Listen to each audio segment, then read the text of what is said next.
We be on fire, we be lit. It's a unique hustle. Big. Check it. It's Unique House. It's your boy ECO, and I'm here with the lovely, amazing, official Miss Jamaica. What's going on? Nothing in the Medell wall. Go on. I want y'all to stop what you're doing right now. Go like, subscribe, follow us on all social media platforms. What I mean, all. I mean our Facebook, Instagram, TikTok, Snapchat, you name it. We're on it. Just Google us, Boss Talk Podcast 101. But let me tell you, y'all see us in the street and talk about, man, I love the show. Keep up the good work. How can we support your brand? Because we want to support your brand. This is how you can support our brand. Under each and every video, including this one right here in the description section below, on our YouTube channel, there is a link that says join our membership. Click that link, follow all the instructions, and that's how you get all the exclusive content. I want to say thank you in advance, and we love you. Man, check it, man. I got a guy down here, man. I'm down in Houston, man. I've been invited in, man. My guy, man, Ali Siddiq, man. One of the guys I've been waiting to interview. I've been waiting on this one for about, 3 years, ever since I started, man. You know what I'm saying? I know when I see him, I'm like, I'm connected to that dude. I can get that one right there at some point. You know what I'm saying? At some point. Man, thank you for coming on the show, man. Thank you for having me, man. It's an honor. I'm a big fan, bro. I be watching you, man. I say, man, this nigga, hey, he inspired every nigga that been in some trouble. Here we go. Let's get started. So, Ali, were you born and raised here in Houston, Texas? Nah. What part? Where were you born and raised? We just a part of the earth. This is part of the earth. Yeah, folks be trying to dig up my background. I just give them the earth. It's the earth. Like you always said, the earth is my turf. Yeah, the earth is my turf. I see you got that Jamaican flag, but you got a lot of Trinidad Tobago colors. you Trinidad Tobago over there. I'm the Caribbean. Yeah, you the whole Caribbean. I'm the whole Caribbean. That's all it is. St. Lucia, everything. The whole Caribbean. Everything. You like conch? Of course. I was about to say. You gonna bring me some? Hey, I just left Miami. I ate I ate crack conch. You know, people be getting fritters. I don't know fritter. I want the crack conch. Yeah, no you see when they take it and put it over the fire and actually see it come out and do all of that? Yes, I was in Turks, no Caicos. Turks, no Caicos. Yeah, because people think they the same. Right, they're not. I was just in Turks. Right. And when the guy did it on the beach, and he fried it right there with just lemon juice, pepper, salt. That's how you're supposed to have it. That's how you're supposed to have it, straight out the shell. We done just left him out. It's all good. He American. You gotta understand. I've been with this for 22 years, man. I've been drugging around this thing. Have you had conch? No. He won't introduce me to that. No, he won't even do oysters. He would not try. I don't like that oysters. Sort of I'm not an oyster dude. I see him eat them. Fry mine real, just fried. You know what I'm saying? Where you from? I'm from East Texas, so. No one you just talking about just fried. Fry everything. You know what I'm saying? Conch. I'm surprised that she hadn't got you to eat conch. I've never eaten it. He won't eat it. How do you know I won't eat it? You never offered it to me. I don't know. I don't think I get a jerk chicken. What else? Oxtail. Curry chicken. Plantain. Curry goat. Yeah, mutton. You know what I'm talking about? Ackee and saltfish. No, I won't eat it. I tried it. It looked like eggs. That's so he eggs, don't want it. man. You don't know. But he eats eggs. But you eat eggs. Them eggs, man. I know what eggs is. This is you know how they be talking about Viagra? Yeah. Conch. Oh, it put y'all really? This is why she don't put your own game. She's scared. This is why she ain't giving it to you. That's what the same thing on oysters too. No, not no. Okay, oysters like this. Okay. Conch. We got to get some conch. See that? You ain't told me that. I figured out why she ain't told me that. She don't pressure, nigga. It's like conch and Guinness. You come on with Guinness. Malta. See, she know, but she ain't put me on game. Nah, that pressure. It's keep coming. Good. I need to sleep at night. You ain't having no conch. I see what's happening. She ain't get. I'm in the blind. She's shielding you from. Bro, I had a Jamaican dude come to me and say, "You not been to the grill?" I'm like, "Yeah, I've been to the grill." You don't go to this part? I'm like, no, I ain't even know they doing that over there. But I had to get it from another Jamaican. She ain't told me that. They don't never say like Kingston. They not gonna bring you to the Kingston. They gonna take you somewhere like in the grill, Ocherias. Yeah. She take me to Kingston. She from Kingston. Tobago. Yeah. She. You know, Ochi. She gonna take you down to the stretch. in the trenches in Kingston. This is the first place I ever heard somebody say, "Get out!" This is a cab driver. In the cab. Oh man, got out and said, "Yo, you want to meet your casket?" I said, "Yeah, we in Kingston for sure." You definitely in Kingston. Nobody say that. Nobody say that. Behind a traffic incident. You want to meet your Man, casket? it's a different feel when you get to these different countries, bro. Yeah, different islands for sure. Like, And which the one? hospitality is different too. I would ask you, what's your favorite island to go to and just stay? Everything Caribbean. Everything. Anything that's just Any Caribbean. Yeah. single thing Caribbean. Wow. Why? Have you been to all? Why? Have you been to all? I've been to most places in the Caribbean. Okay, which one haven't you been to? Have you been to Cayman Islands? Been to Cayman. Okay. Honduras. Haven't been to Honduras. Want to go to Honduras. I know you went to DR probably. Went to TR, yeah. That's Cuba. TRs. Haven't been to Cuba. Really? Because they, when when they released it, when everybody was going, I was doing the pandemic, and I just wasn't moving around like that. I just cool. But Cuba just old. It's basically everything I see. My sister's been over there. Okay. Yeah, but I like the Caribbean. What's your favorite? Like what you were saying, what's your favorite? I don't know, man. Because as soon as I say St. Lucia, then I'm gonna think of St. Martin. It's just different place. It's a lot of. What's the longest you ever stayed? 4 or 5 weeks. Oh yeah. Yeah, just hanging People normally out. go for a month. Yeah. When you're trying to And they anywhere in the come back. Caribbean, you Yeah. go for a month. Holiday. Yeah. We go on holiday. Yeah. Yeah. Trinidad. I always wanted to go to Trinidad Carnival. I've never been. Now with Carnival, right? Trinidad Carnival is crazy, but Brazil Is the best? is. I don't know if it's the best, but I know it's ridiculous. It hit Really? different. I know it's because it's Sao Paulo is the spot where it started in Brazil, but then That's where Carnival started? yeah, with them. Oh, with them. Okay. In Sao Paulo, then Rio has the big thing, but everybody from Sao Paulo, when you in Rio, everybody tell you, oh, this ain't nothing. You gotta be in Sao Paulo. Then you go to Sao Paulo, you be like, ooh, Sao Paulo crazy. Sao Paulo crazy. Now you're gonna have me putting that on my list. Sao Paulo. When you actually partied with, I don't think people know what Carnival is really like and what it means. Like for most countries, most places where they have Carnival, this is a community event. This is all about the community. So Coming together. these samba teams are from the community. Say you live in a neighborhood. This is like your neighborhood. Okay. Your whole neighborhood investing in this team to win money for the neighborhood. Yeah. So this is a big thing. So I'm in Brazil. It's like 5 million people there. Okay. It's huge. This is insane. And you partying, like I'm walking out my hotel, like this is All me day, this all me night. all day. All You know?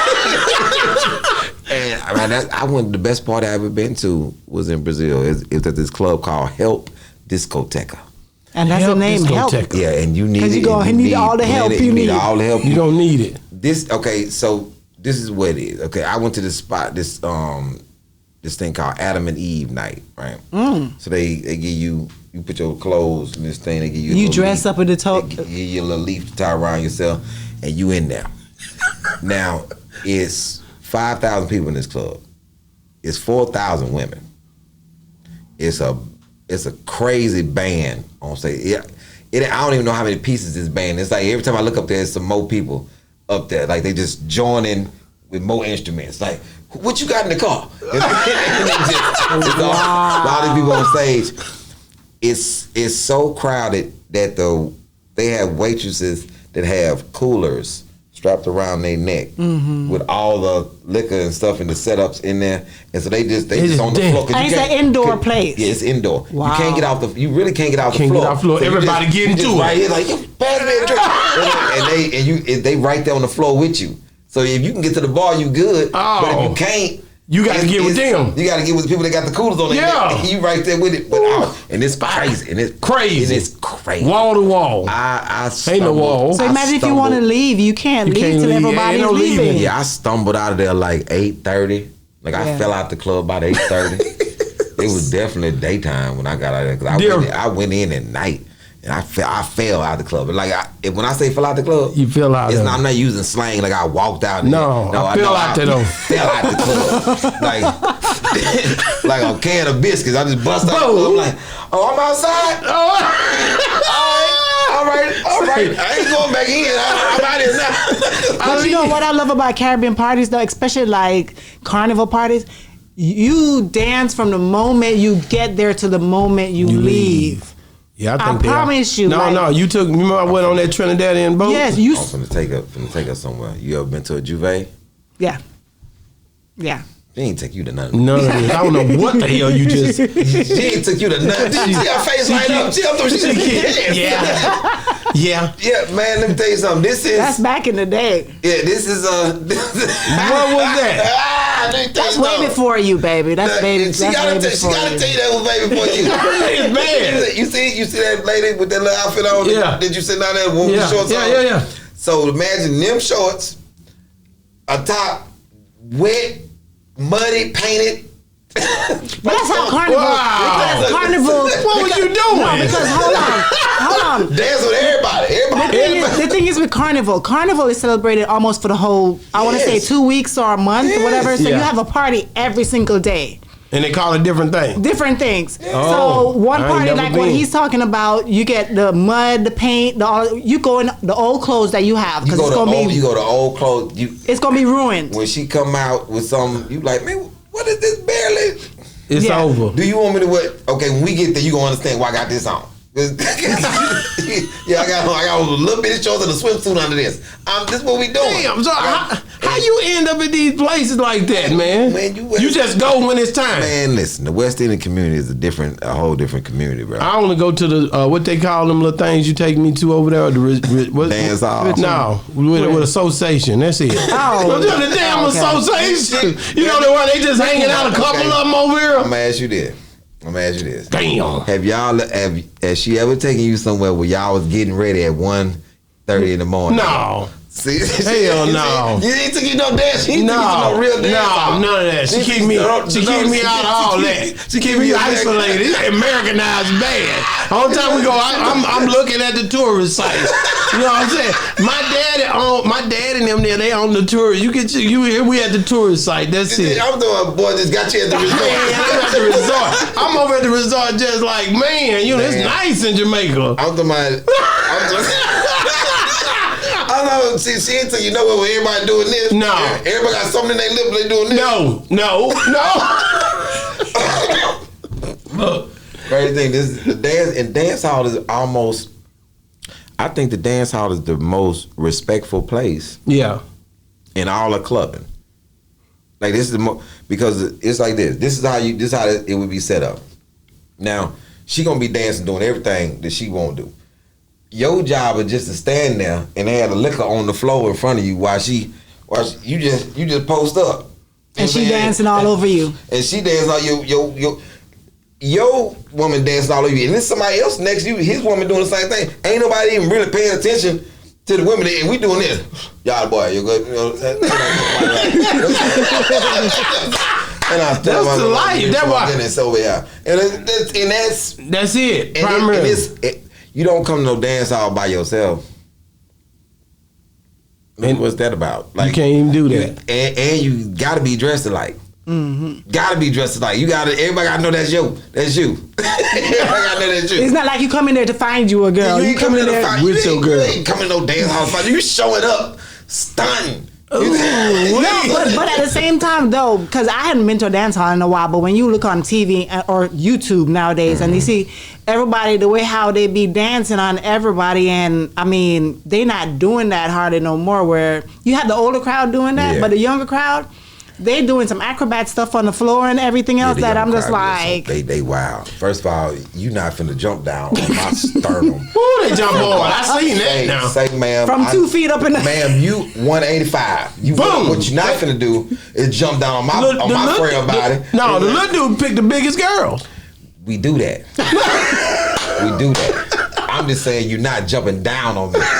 We gonna wind it up for sure. You got to get the thick skin girl for sure. Yeah. But what you not gonna do is flip down on my body. No, we ain't having that. Nah. Man, you be hurt for days. I know they be so. I seen that. Boom, and they jump twice. I'm 50. I'm not finna let you dislocate my hip. I'm trying to dance. Nah. Man, so hey, just let's get back into it, man. Like you started comedy, right? Like you one of those guys when I look at you, you basically, you started and then you just all of a sudden took off, bro. Like when I first came to see you, it was like, okay, this nigga just talking to us and it's dope. You know what I'm saying? I like the way the style was from the jump. But you gotta be listening. You gotta be following that, man. I used to be cool with people thinking, oh man, you just started and then you was on. 27 years though. That's a long time. So when you saw me, if it's 12 years ago. That was like 12, wasn't it? It had to be. Because, did we have our kids yet though? Yeah, we had our kids because you know they the So first what one is cut that, our 12 kid, or our son 14? Harold. Yeah, My son's about 12 or 16. 14, yeah. So it had to be about 14 years for sure. About 14. You already been in the game. Yeah, I'd already been. But you chilling. Yeah, because you were headlining. You were headlining. Yeah. You were That was headlining. Yeah, I'd already been on probably everything at that point. But you was Like, just definitely, chilling though. But definitely. you still got hotter and hotter and hotter. It wasn't no damn stopping. Yeah, that's the thing. I think that it's one of them things like when you go back and you look at leaders of the new school, right? Yeah. And you're like, man, where did Buster come from? And you know that he came from leaders of the new school. That's like, right. But you could tell then that Buster was when his breakout. Oh, he's going to be the breakout artist. Yeah. Just like with Timberlake. Just like when I was with a lot of people, and DL used to always tell me, he said, man, you the breakout, and it's going to be crazy when you finally just go on your own. Because I was touring with people at the time, and I think that's one of the things that you do in the beginning. You know, trying to get your notoriety up. Even though I've been on other stuff, I still needed to do that. I still needed to have that experience of being the feature, being the opener.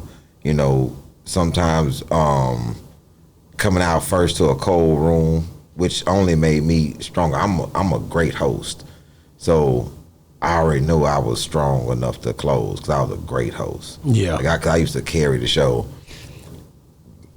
DL used to be like, man, just start the show. If Ali there, just start the show because he there. I didn't have a time limit. Like you could just the show started at 8. If y'all don't get there at 9:30, cool. Start the show at 8. I'm gonna be there up there until you get there. And you gonna stay up there entertaining the whole thing until they come. So it's like they're getting 2 shows. Yeah, I never had a problem with that. Hold on, who was the first person that you ever toured with? Lavelle Crawford. Wow. Lavelle Crawford. Crazy. That's heavy. That's heavy. I think. How did you meet him? How did you end up getting to tour with him? This guy named we call him Green Eyed Terry, out of Little Rock, Arkansas. Green Eyed Terry. Green Eyed Terry, man. it's always some dude that just believe it. You know when.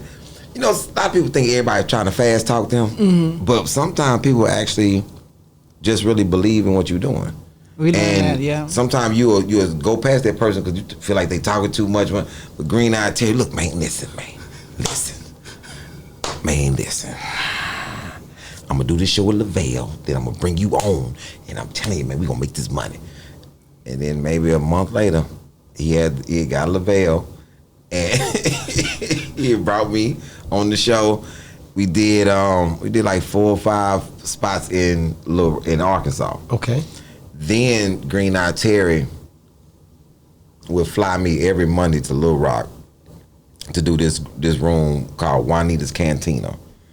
I heard of that before. Yeah, it's on Main Street. Yeah. And I would go there every Monday to this club and get on, do my thing. I was the host.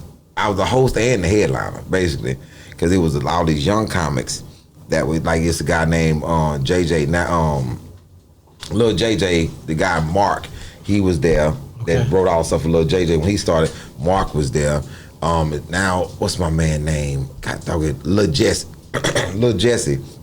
He handicapped. Yeah, he been on Boss Talk. Jesse That's McDonald. my boy. Yeah, Jesse McDonald. Yeah, dope dude. So he come from Juanita's Cantina. Wow. That's where I know the name from because he mentioned Yeah, it. he come from me.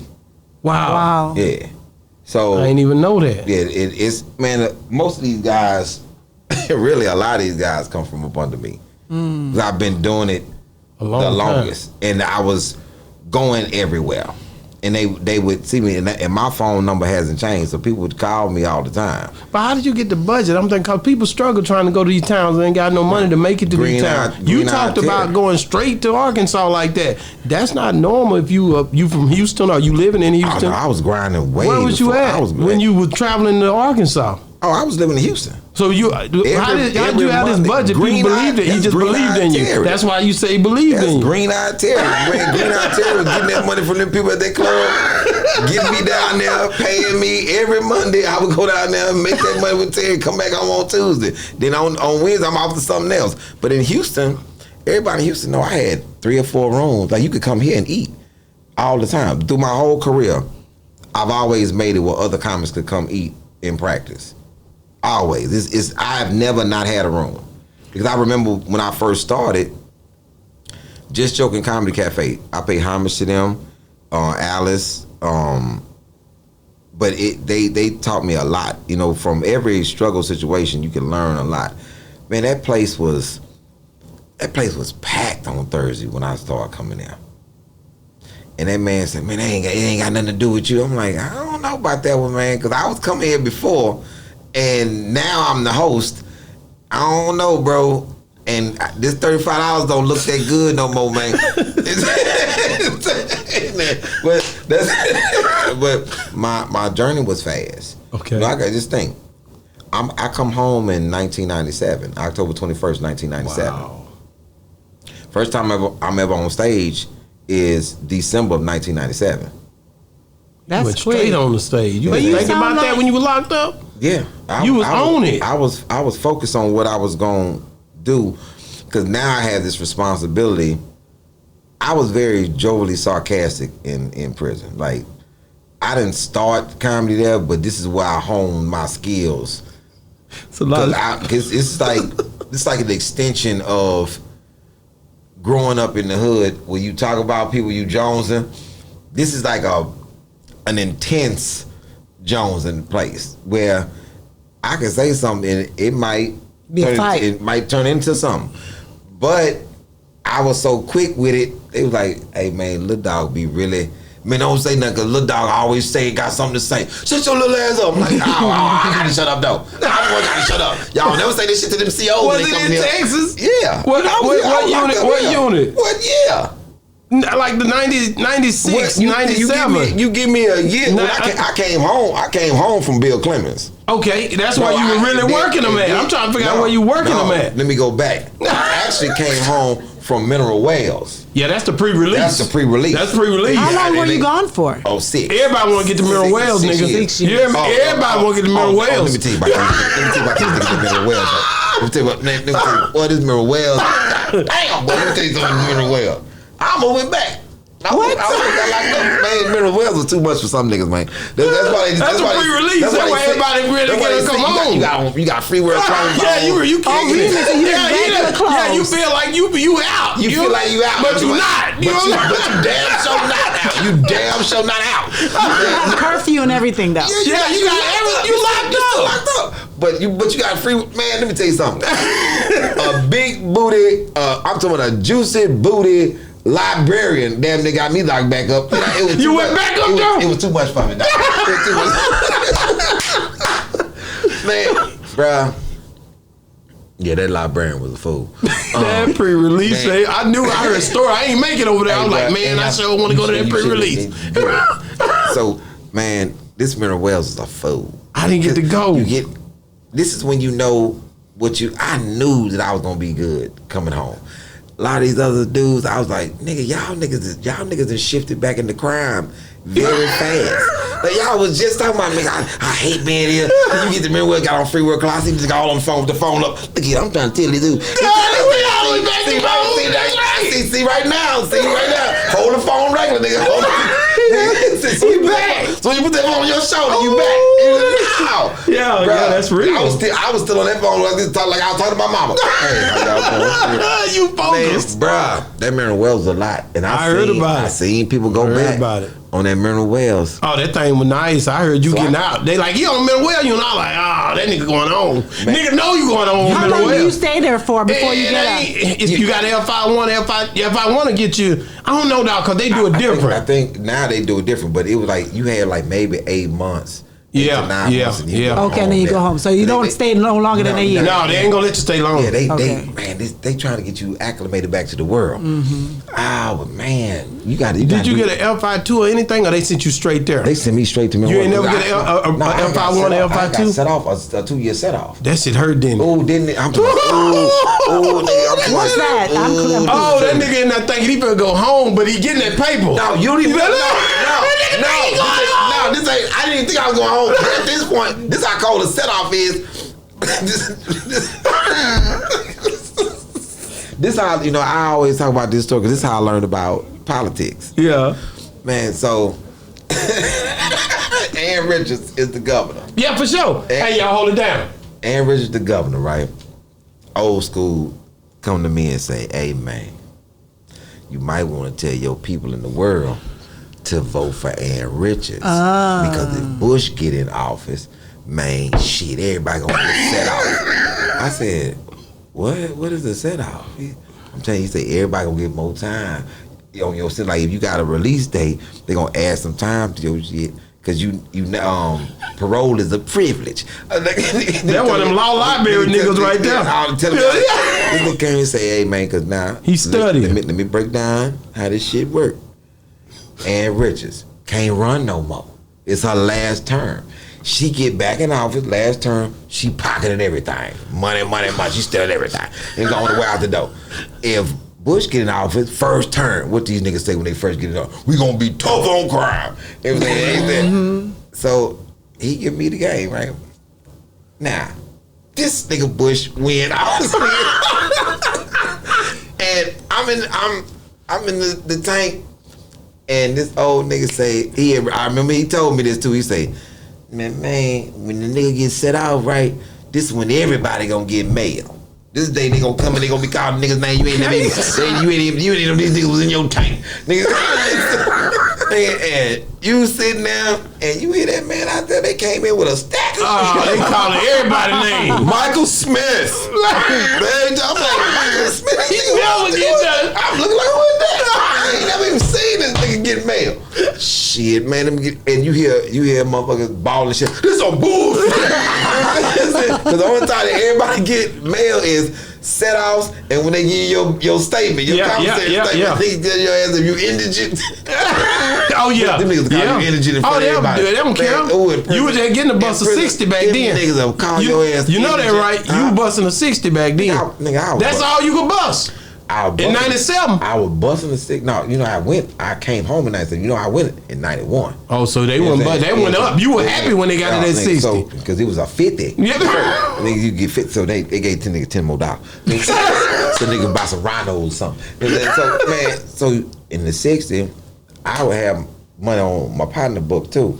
Yeah. You know what I'm saying? Hey, nigga, you ain't got no bread. I'm gonna put some bread on your books, nigga. Go get the 60. Give me 40, nigga. Give me 40. You know what I'm saying? I'm gonna help my man out because I'm putting on his books anyway. Yeah. Looking out for him. I used to have little bread stashed. Hey, I could go, Jerome. I mean, run me them suits, man. Yeah. We get that spread.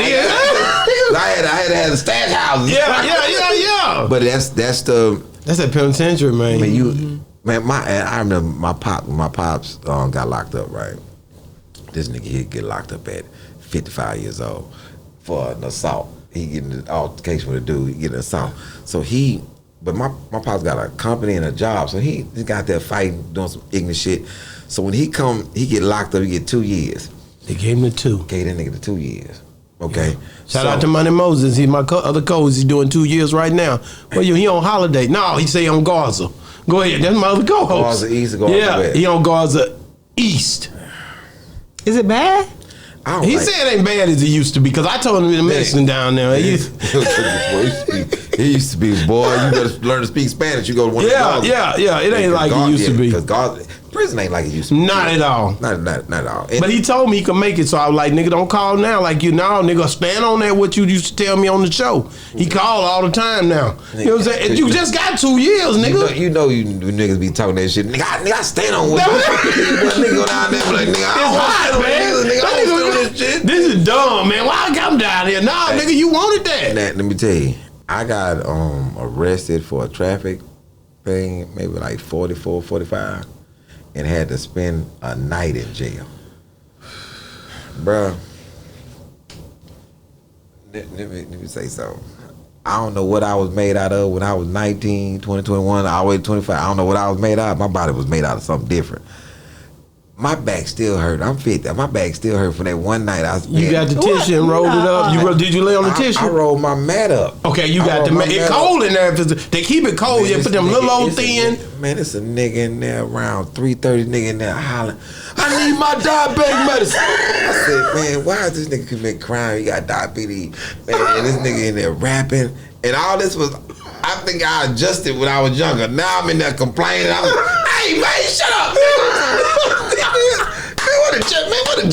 What am I seeing the judge, nigga? Because I was in a disgust, man. Everything, I was like this. I was in it like this. Oh, I gotta go home. Yeah, nigga, like, but I know what I was like when I was old. A beast. I'm in that nigga. What it is? Nigga, yeah, nigga. But now I'm in there like, nigga. I got it. So these are the living quarters. What you been saying about your dad? You say your dad went. When my dad went. He did it 2 years. He got 2 years. So he come on. He's in the system. But this nigga here still, I don't know what type of mob shit he think he on. Cause I'm there and his 2 brothers there. They put y'all in the same unit? No, we don't say we y'all in different units. We in the system. There's different units. And we all in. Cause they will put you on the same unit. Man, them niggas never put us on the same unit. My uncle and me. So was both your brothers and your dad? No. My dad's 2 brothers. Oh, okay. Yeah. These criminal niggas. These niggas know the ropes. These niggas just dying there. Just shit, nigga. We dying here. We down here. Man, this nigga send everybody some money. My daddy. From prison? No, he in there, but he's sending money. Yeah, from his books. This nigga send he wrote me a letter. Yeah, sent you 200. I sent Mac 200. Sent you. I said, oh, this nigga sending money like he a mob boss. Nigga, get your ass back in the free world, nigga, and send some money. You didn't send no money when you was in the free. This is what I was thinking. You sent no money when you was in the free world. But now when you get locked up. Now you locked up. Now you sending money like you part of the cartel. Nigga, I don't want your little bread, nigga. Let me ask you this, man. No, I want to mention this though, because when you were talking about you having the rooms when you were here in Houston, it reminded me of we interviewed Marvin Dixon. You ever down there, and he was telling us the same thing in Miami. How he controlled all the rooms, and he started a lot of people, and how a lot of people came to him in Miami. Marvin Dixon had West Palm Beach. It sold up. Benji Brown had Miami. He I never did any of Marvin's rooms. That's what I was wondering. Marvin was on the road when I actually met Marvin the first time. I met Marvin at the arena. But when I would come down to Miami, especially West Palm, Marvin was a king. Yeah, to set up. Marvin was king. That's what he told me. That's what he told us. He was damn sure because he said he was pushing the lineage of Miami. So this is Miami's royalty: Marvin Dixon, Razor, Malik S, Benji Brown. That was it. Those. That's Miami. And you were that for Houston. Yeah, I'm that. For, yeah. Who else was that for Houston? Was it just you? From the South. Or was it just you? Was it just you, or was it anybody else who was doing it? I don't know the other people that was pushing like I was pushing. I was pushing everybody. It was no Dallas. It was no San Antonio. It was no Austin. I didn't. When I started, it was none of them guys. You know who was big in Dallas? Oh, I can get Dallas some guys. Marvin Michaels. Okay. Marvin Michaels had won Last Comic Standing and got a deal. He was the first person to win Last Comic Standing, got a deal. So man, Michael Prince. What about Nanette Lee and them and all of them? Nanette came after what? During. Okay. But Nanette had the improv at in Addison. She was on the radio. I knew Nanette from the radio. That's right. So then she got that room, but the guy Shucky Ducky was over there too. Shucky was off Def Jam. He was in Dallas yet. Okay. Shucky Ducky, I think, is actually from DC. I thought he from Dallas. Nah. He was in Dallas when Steve and them were doing that run Steve Harvey during that and Def all Jam. that. He told me that when they first started, but that was early. Yeah, that was early nights. But that was early. That's when Dez White was down there with Steve. Yeah. But Steve was here.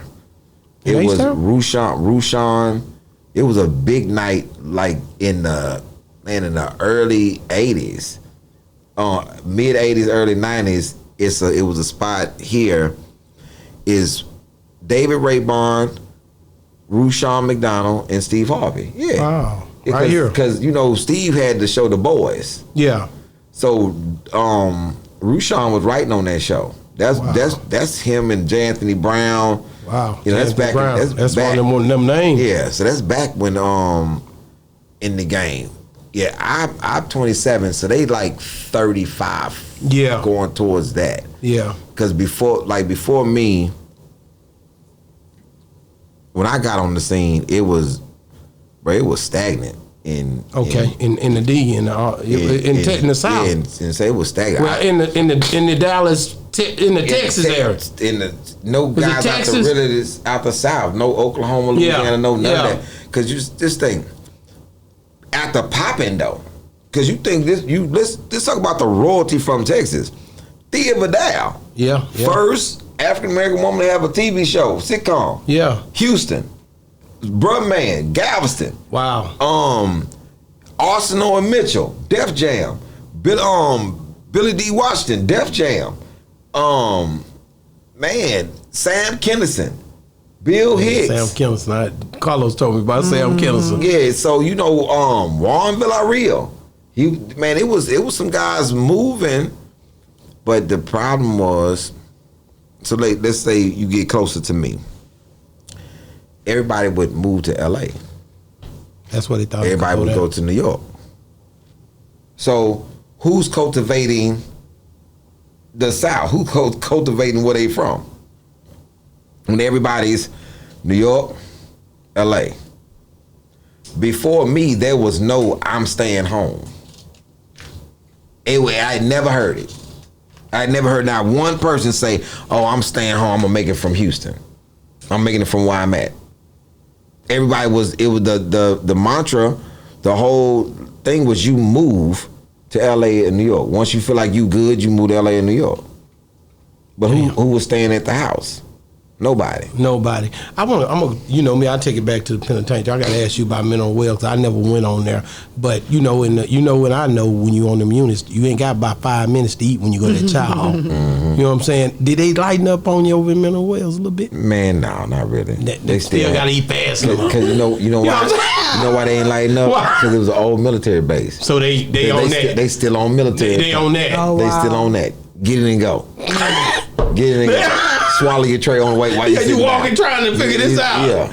I didn't know nothing about that. When my partner talked to me, he was like, man, when you get out, man, I'm like, nigga, we just got here. He like, when you get out, man, he had like 12, 13. I'm gonna go home. He like, in by 2, but he had aggravated time. He was doing 85% on aggravated. 85%. So he was like, man, when you go home, man, just look out for the family. Go by there and see. I said, okay, man, but I just got here, nigga. I ain't know nothing about the food. I'm saying, what this nigga doing, man? Oh, we gotta go out, nigga. I ain't ate yet, dude. And Mineral Wells was crazy. I thought they'd have lit up over the pre-release. They want you to be like that, and there ain't really nobody in there. Like, are you coming? You said Detroit down here.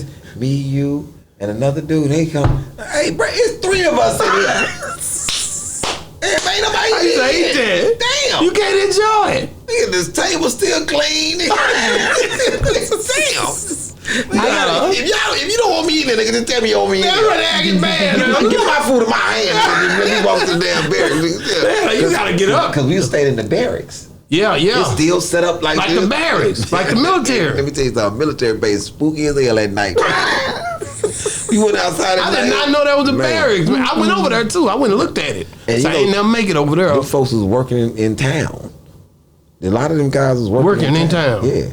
I remember I went to the dentist when I was in Middlewell. I went to the dentist. I'm in town, nigga. No handcuffs, no nothing. What? I'm like, man, these niggas. Nigga, that nigga like on life, you know, when they would let old boy go in the top. If you run away, why you running away? You got 3 months to go home. Weatherfoot, right. but you ain't going nowhere. Weatherfoot, you out in the middle of nowhere. In the middle of nowhere.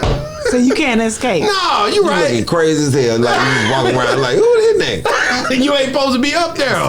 And because let me tell you, because I was locked up, it's things that I can't watch in the world because I was locked up. It just don't make sense to me. Like right? what? Like the movie Get Out. The movie Get Out was so good. It was so stupid to me. I never watched it. And I'm talking about the beginning.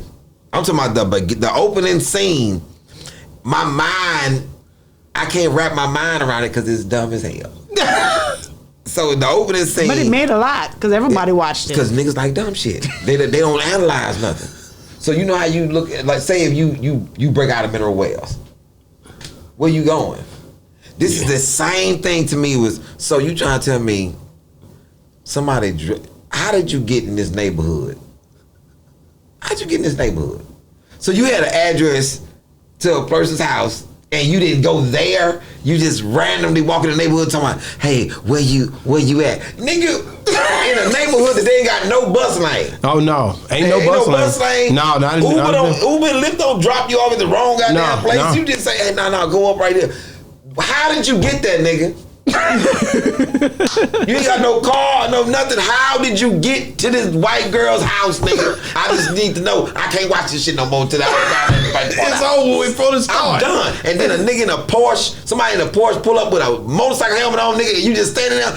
Nigga, I can't get kidnapped by those niggas with no goddamn Porsche and motorcycle helmet. This shit's stupid, dog. Stupid. Turn it off, man. Turn this shit off, man. But you like life? You like life, don't you? Hell yeah, life. Come on, life is believable. Like you look life can happen. This is a movie that can happen. Yes. Man, you can get caught up with a nigga that you don't really know. Okay.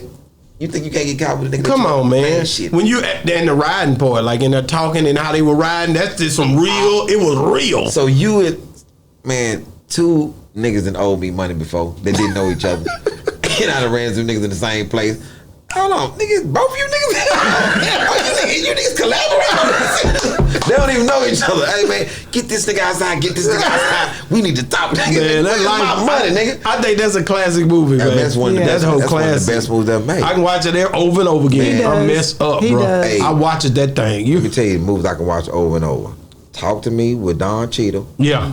Life. Bad boy. Sixth Sense. Yeah. Castaway. Ooh. So you don't do the Boys in the Hood and all of that stuff? No, Baby it's not Boy, believable. Django, none of that stuff. Now, Baby Boy can get a little bit believable when you have a stepdaddy. That. You know what I'm saying? Yeah, if you had a stepdaddy, that damn thing now argue with niggas. Yeah, I don't really.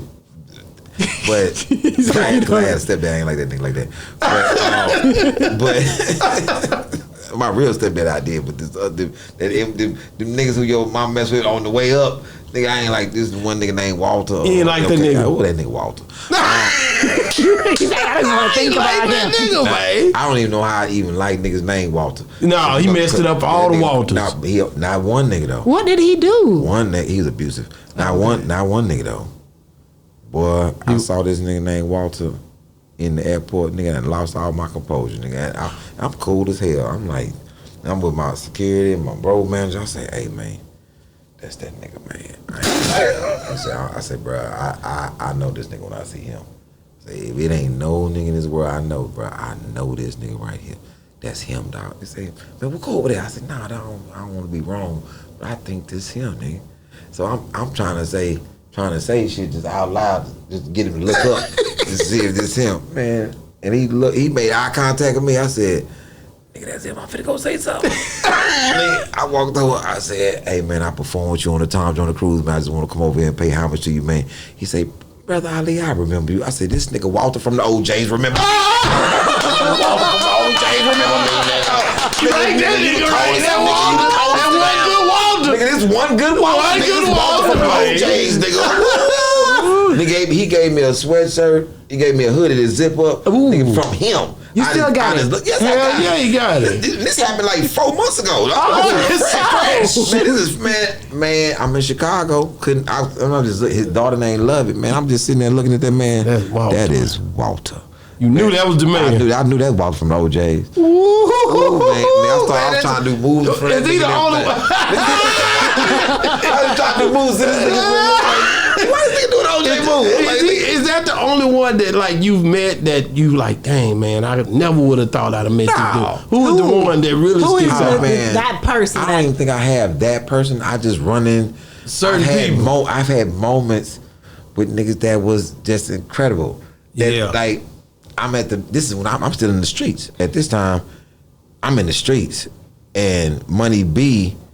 From that's my I like that nigga, man. He followed me. That's my boy. This is why I didn't all this Tupac gangster shit. I was like, nah, Money B, not so much, cause I know Money B.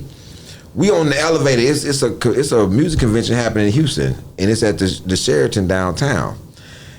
And I'm in the streets at this time. So when I see Pac on the elevator with Money B, I'm like, what's up, Money B? And I'm already in goon mode. This nigga's a boy. Like, this nigga's a boy. Like, nigga, what you talking about? Like, thug? Like, this nigga ain't like that. Like, what? Like, where was y'all at, man? I'm confused. Like, who is this nigga that's supposed to be like this? Bruh, I'm like this. I know what I was like. But this is Phases of Pac. This is Digital Underground Pac. This nigga. So nigga, the Phases of me. He didn't get around yet. That was before that, wasn't it? The Phases of me. Niggas looking at all the phases of me. They be like, nigga, we've seen this. We know this nigga from all the phases. Yes. But when I see you gotta be that same nigga when you start rapping.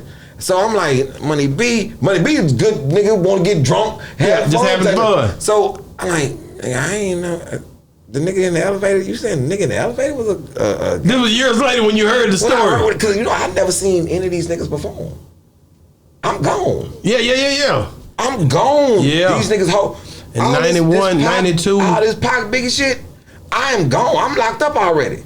How you see this nigga in 97, 98 though? Where y'all was at? I'm not in 97, 98. I'm in the earth. He said in the streets before that. That's before 91. I'm telling you everything before I ever got locked up. This before 91. Right, this 90. Yeah, this is early Pac. This is 89, 90. That's why he looked at him like a kid. Yeah, that's why I ain't able to deal with you like that back then. He ain't even found himself. This is why I'm trying to figure out how this other shit comes around, because I know from the time I'm 14, people, all they know is, hey man, we saw it when he was 10. When he was 14 is when this man was stepping out. By the time he was 16, I leave full-fledged in the streets. So when I'm running this, man, at that same convention. I probably should. No, I need to hear this. I probably should tell this. No, story. I need to hear this, dude. Hey, Pop. Let me tell you something. You were young. I think my nigga Al B, right? Yeah. From Royal Flush. Yeah. Rick Rube, Al B, these my niggas, right? Nigga, Born Twice is they are Rick Rude, all them these cousins, right? So either Kane knocked Al B gal down or Al B knocked Kane, Big Daddy Kane gal down. One of the two, but Kane came to that convention. Kane was at that convention too, but it was recorded. They had recorded it in the studio. It was a part of the interlude in the studio, right? Yeah. So this shit happening, and I don't know if these niggas gonna get into it about this shit or not, but I think I'll be too player for it. Kane probably was too player for it too. But the nigga who was funny to me is sitting on the escalators. Just imagine this. Now they talking about this shit. I walk down this way. I'm like, yo, let me go down here, because if something pop up, I don't want to be standing right there in the middle of this shit, because it's not my deal. I go down by the escalators. nigga sitting on the escalators broken. Nigga sitting on the escalators like this. And he's like, man, these niggas here tripping. And I said, Dana Dane. And nigga said, we're fine, nigga. I'm like, nigga, Dana Dane was fine, nigga. Dana Dane was fine. Bruh, I've been in the presence, because I used to run a record pool too when I got out. This is when I got out. But before a young, you know, when you're a young drug dealer, you got a lot of carte blanche. Oh, yeah, to go you getting everything. Yeah. So it's people that I knew before they got big that I got mad love for. Then it's the people who I saw you when you was on your way up, and now we out here in these streets, and then I run into you, and you acting like you like that, and I I let a lot of these niggas have it. Like, wow. Hey, cool, nigga, you like that. I'm gonna just let you have that. Then I know you gonna call me later, nigga, you know I ain't fucking with you. Like, I'm like, nigga, I know. I'm gonna let you do that, but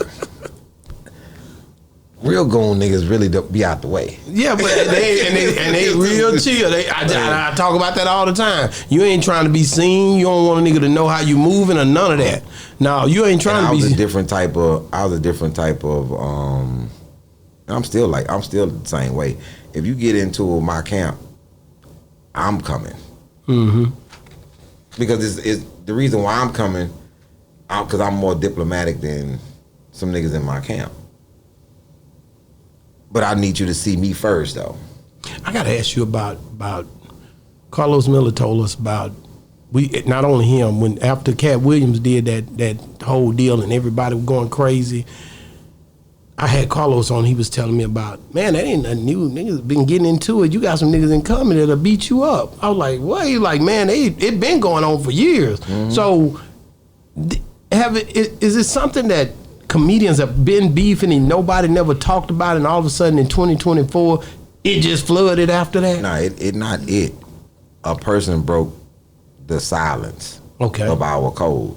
There's several niggas that got into it. Yeah.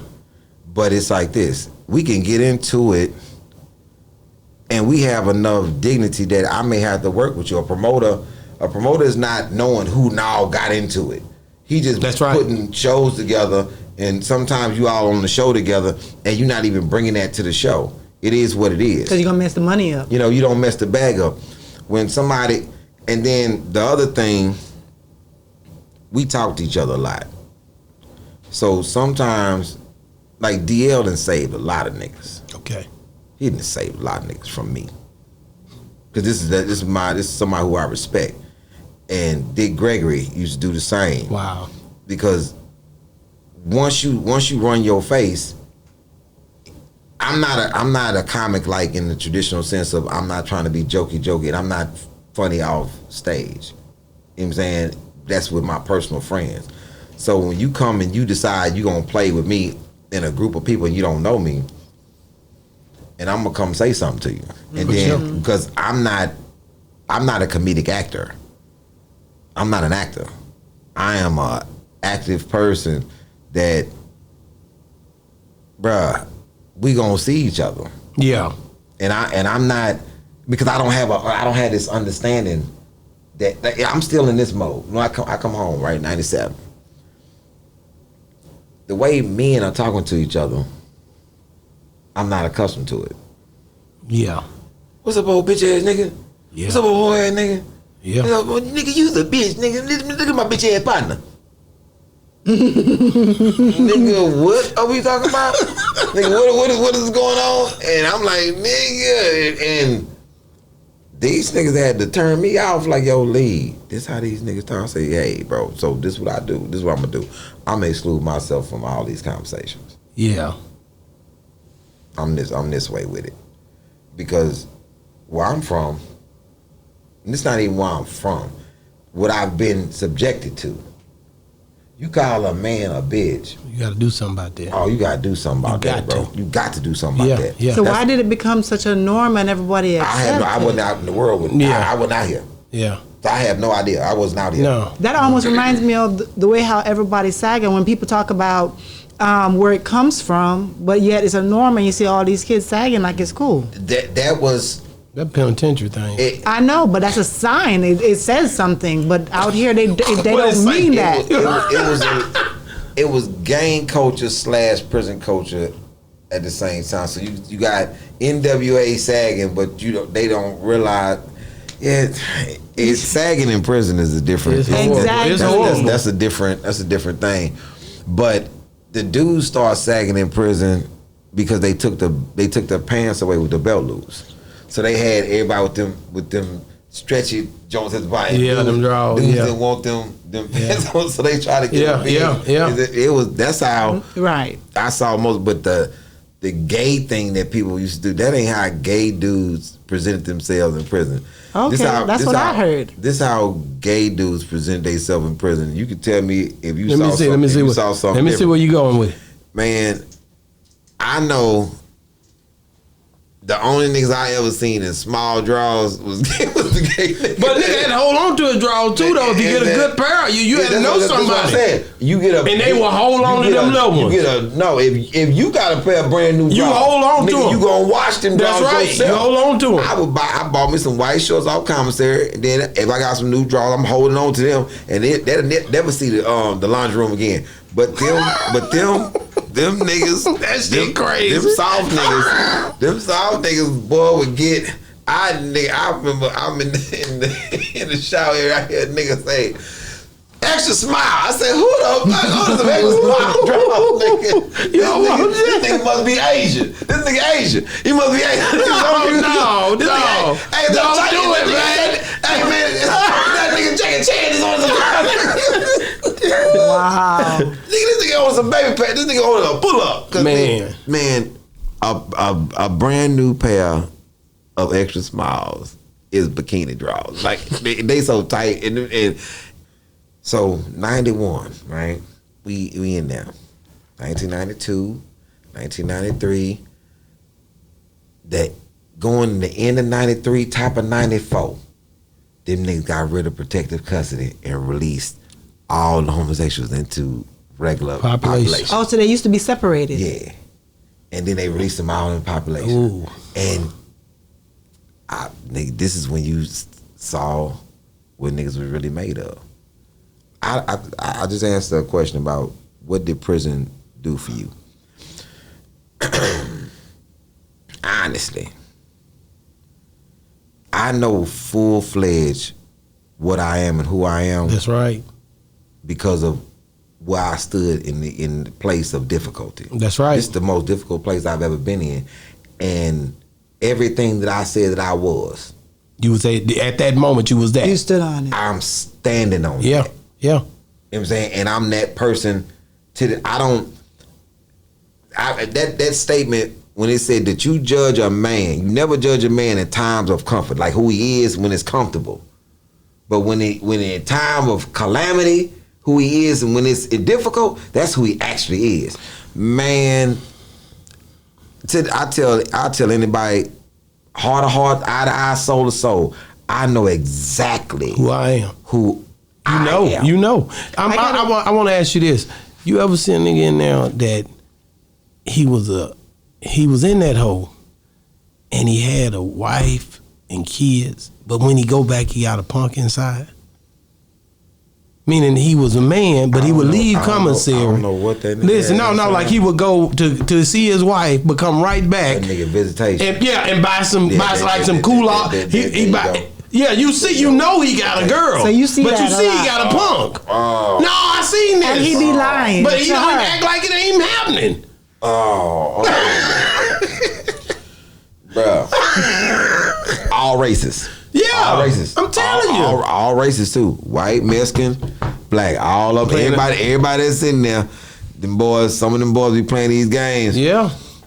Some of them boys order the catcher going in there acting tough with his wife and going back. Yeah, I used to sell tattoo ink. So I sell, I make the ink, you know what I mean? Where you out the soot. Yeah, I make that. I sell that. I'm a hustler. You know what I'm saying? I'm trying to make sure I get my money. Boy, let me tell you because my something. mom had passed before I went, so I had to hustle. Yeah, so I always made end meets, man. God. Boy, let me tell you something. That's. This is a different damn interview. This is the reason I don't have not one prison tattoo. Yeah. Not one of them. I saw this nigga burning this spoon in his goddamn bag. Plastic spoon in the bag. That's right. Catching all that soot. And then you gotta open the bag. Nigga scrape all that shit down. That's right. Nigga put that shit in a little bitty thing. This nigga this nigga rolling the M&M's, getting the color off of. I say, nigga, what is that? Nigga, this tattoo.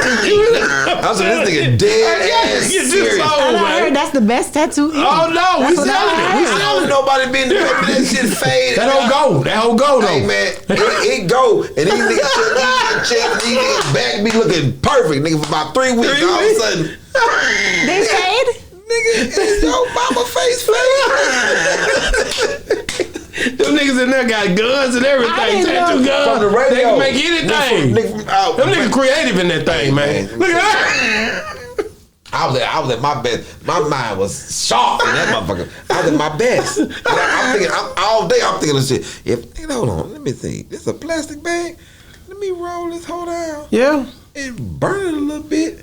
Oh, this motherfucker getting hard. Oh yeah. Oh yeah. Next thing I know, oh yeah. I'm finna stab one of these out of a plastic bag. Wow. Comb and comb and a razor, all that go. Comb and a razor. Come on, man. All that go, man. I got my hair cut. That whole clean, wasn't it? Boy, best bald fade I had. Man. Boy, I'm talking about, I'm on a unit where they got a nigga that cut it with the clippers. He can't get with it. I'm going right there with 4 suits. Hey, nigga, what's up? Nigga, you got me? Nigga sit there and cone it. Break that blick. Yeah, break that big and then come on. Let me tell you something. You probably gonna never get nobody to do this forever for you. From Fifth Ward, you know Fifth Ward boy? Yeah, hell yeah. Yeah, which Fifth Ward boy you know? I know the music, you know what I'm saying? Music. You know what I'm saying? Low Life. Yes, right? sir. So, Low Life, nigga, cut his ass off in that penitentiary. Yeah, me and Low Life was locked up together. With the comb and razor. That bad nigga. That nigga cold. Nigga Low Life. Nigga Low Life. Better than the barber. I always hear y'all. The barber be playing because they don't want to give you a good cut no way. They quick with it. But it doesn't take longer. But it takes longer though. No, not necessarily. All he gotta do is adjust. All he got that comb. He just adjusts. He got that whole like he going in. He going in. I'm telling you. Gauge. I'm telling you. That whole going. Oh bitch. He gonna have that whole right. That edge. Put a little lotion on there and get you right. How is he even allowed to have a razor? No, you can get the razors. You break them. Yeah, them big razors. The plastic. You gotta break it open and then put that. Yeah, couldn't you use that as a weapon too? Oh yeah, you can. You can, but we on some haircut stuff right now. But see, now the Mexicans take them big razors. Oh yeah, they gonna make them something out of it. And make a spear. A spear. They say, man, when you in there, I was in there when we locked up, right? We locked on lockdown. I don't know what's wrong with these Mexicans. These Mexicans don't want. We gotta take showers. Yeah. So they come on the run and they have a shield. Like you gotta get behind this shield and they taking you to the shower. You're like, why we got this shit? These niggas ain't acting bad like that. Shit, while you going, it's a shield. They taking you to the shower. You hear, you just hear shit hit the shield. Like, nigga, y'all niggas still trying to throw shit at niggas. Niggas wild, man. And after, because on the thing, they didn't roll. They didn't roll, because I know how to do this shit well. Just know how to do all type of shit. Just tape. I'm talking take newspaper, just roll it tight as you can goddamn get it. Just tight as you get it. And you put slits on it and you put the razors on the end. Yeah. And you trying to cut a nigga in his eyes. You trying to that's dirty. And he come through it. I never heard that before. No, they get creative in there. Wow. Man, there's so many dice and all kind of stuff with the tissue. Come on, man. Tissue. Say, man, you talking about with the tissue? You talking about cards with the milk cards? Come on, man. That's sad, man. Nigga try everything. We gonna have a good time. I made a chessboard. Nigga make everything. A frame. Nigga make a frame out of cardboard. Oh, man. It is some creative stuff going on. Games. What's the most creative thing you've seen that was made by somebody in there that you're like, they wow? got done gun, man. What's crazy? It seems like it's the most creative thing. Every week it's gonna be something different that you like. Oh, I saw this.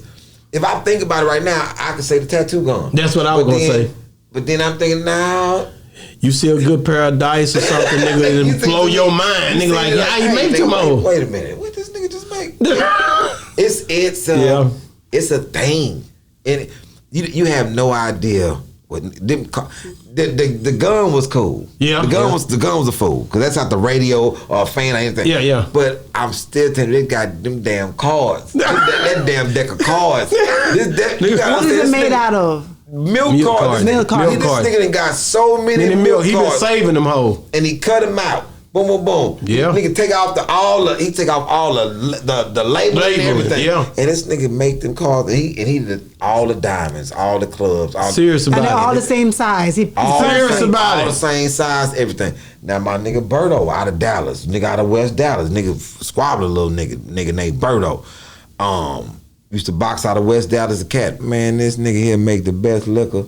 They make that liquor. And you know when Berto on one, because Berto come out and anytime he have on 2 pair of boxes in his boots, oh, this nigga finna try to fight because he drunk. He come out, I know somebody talking shit about Berto.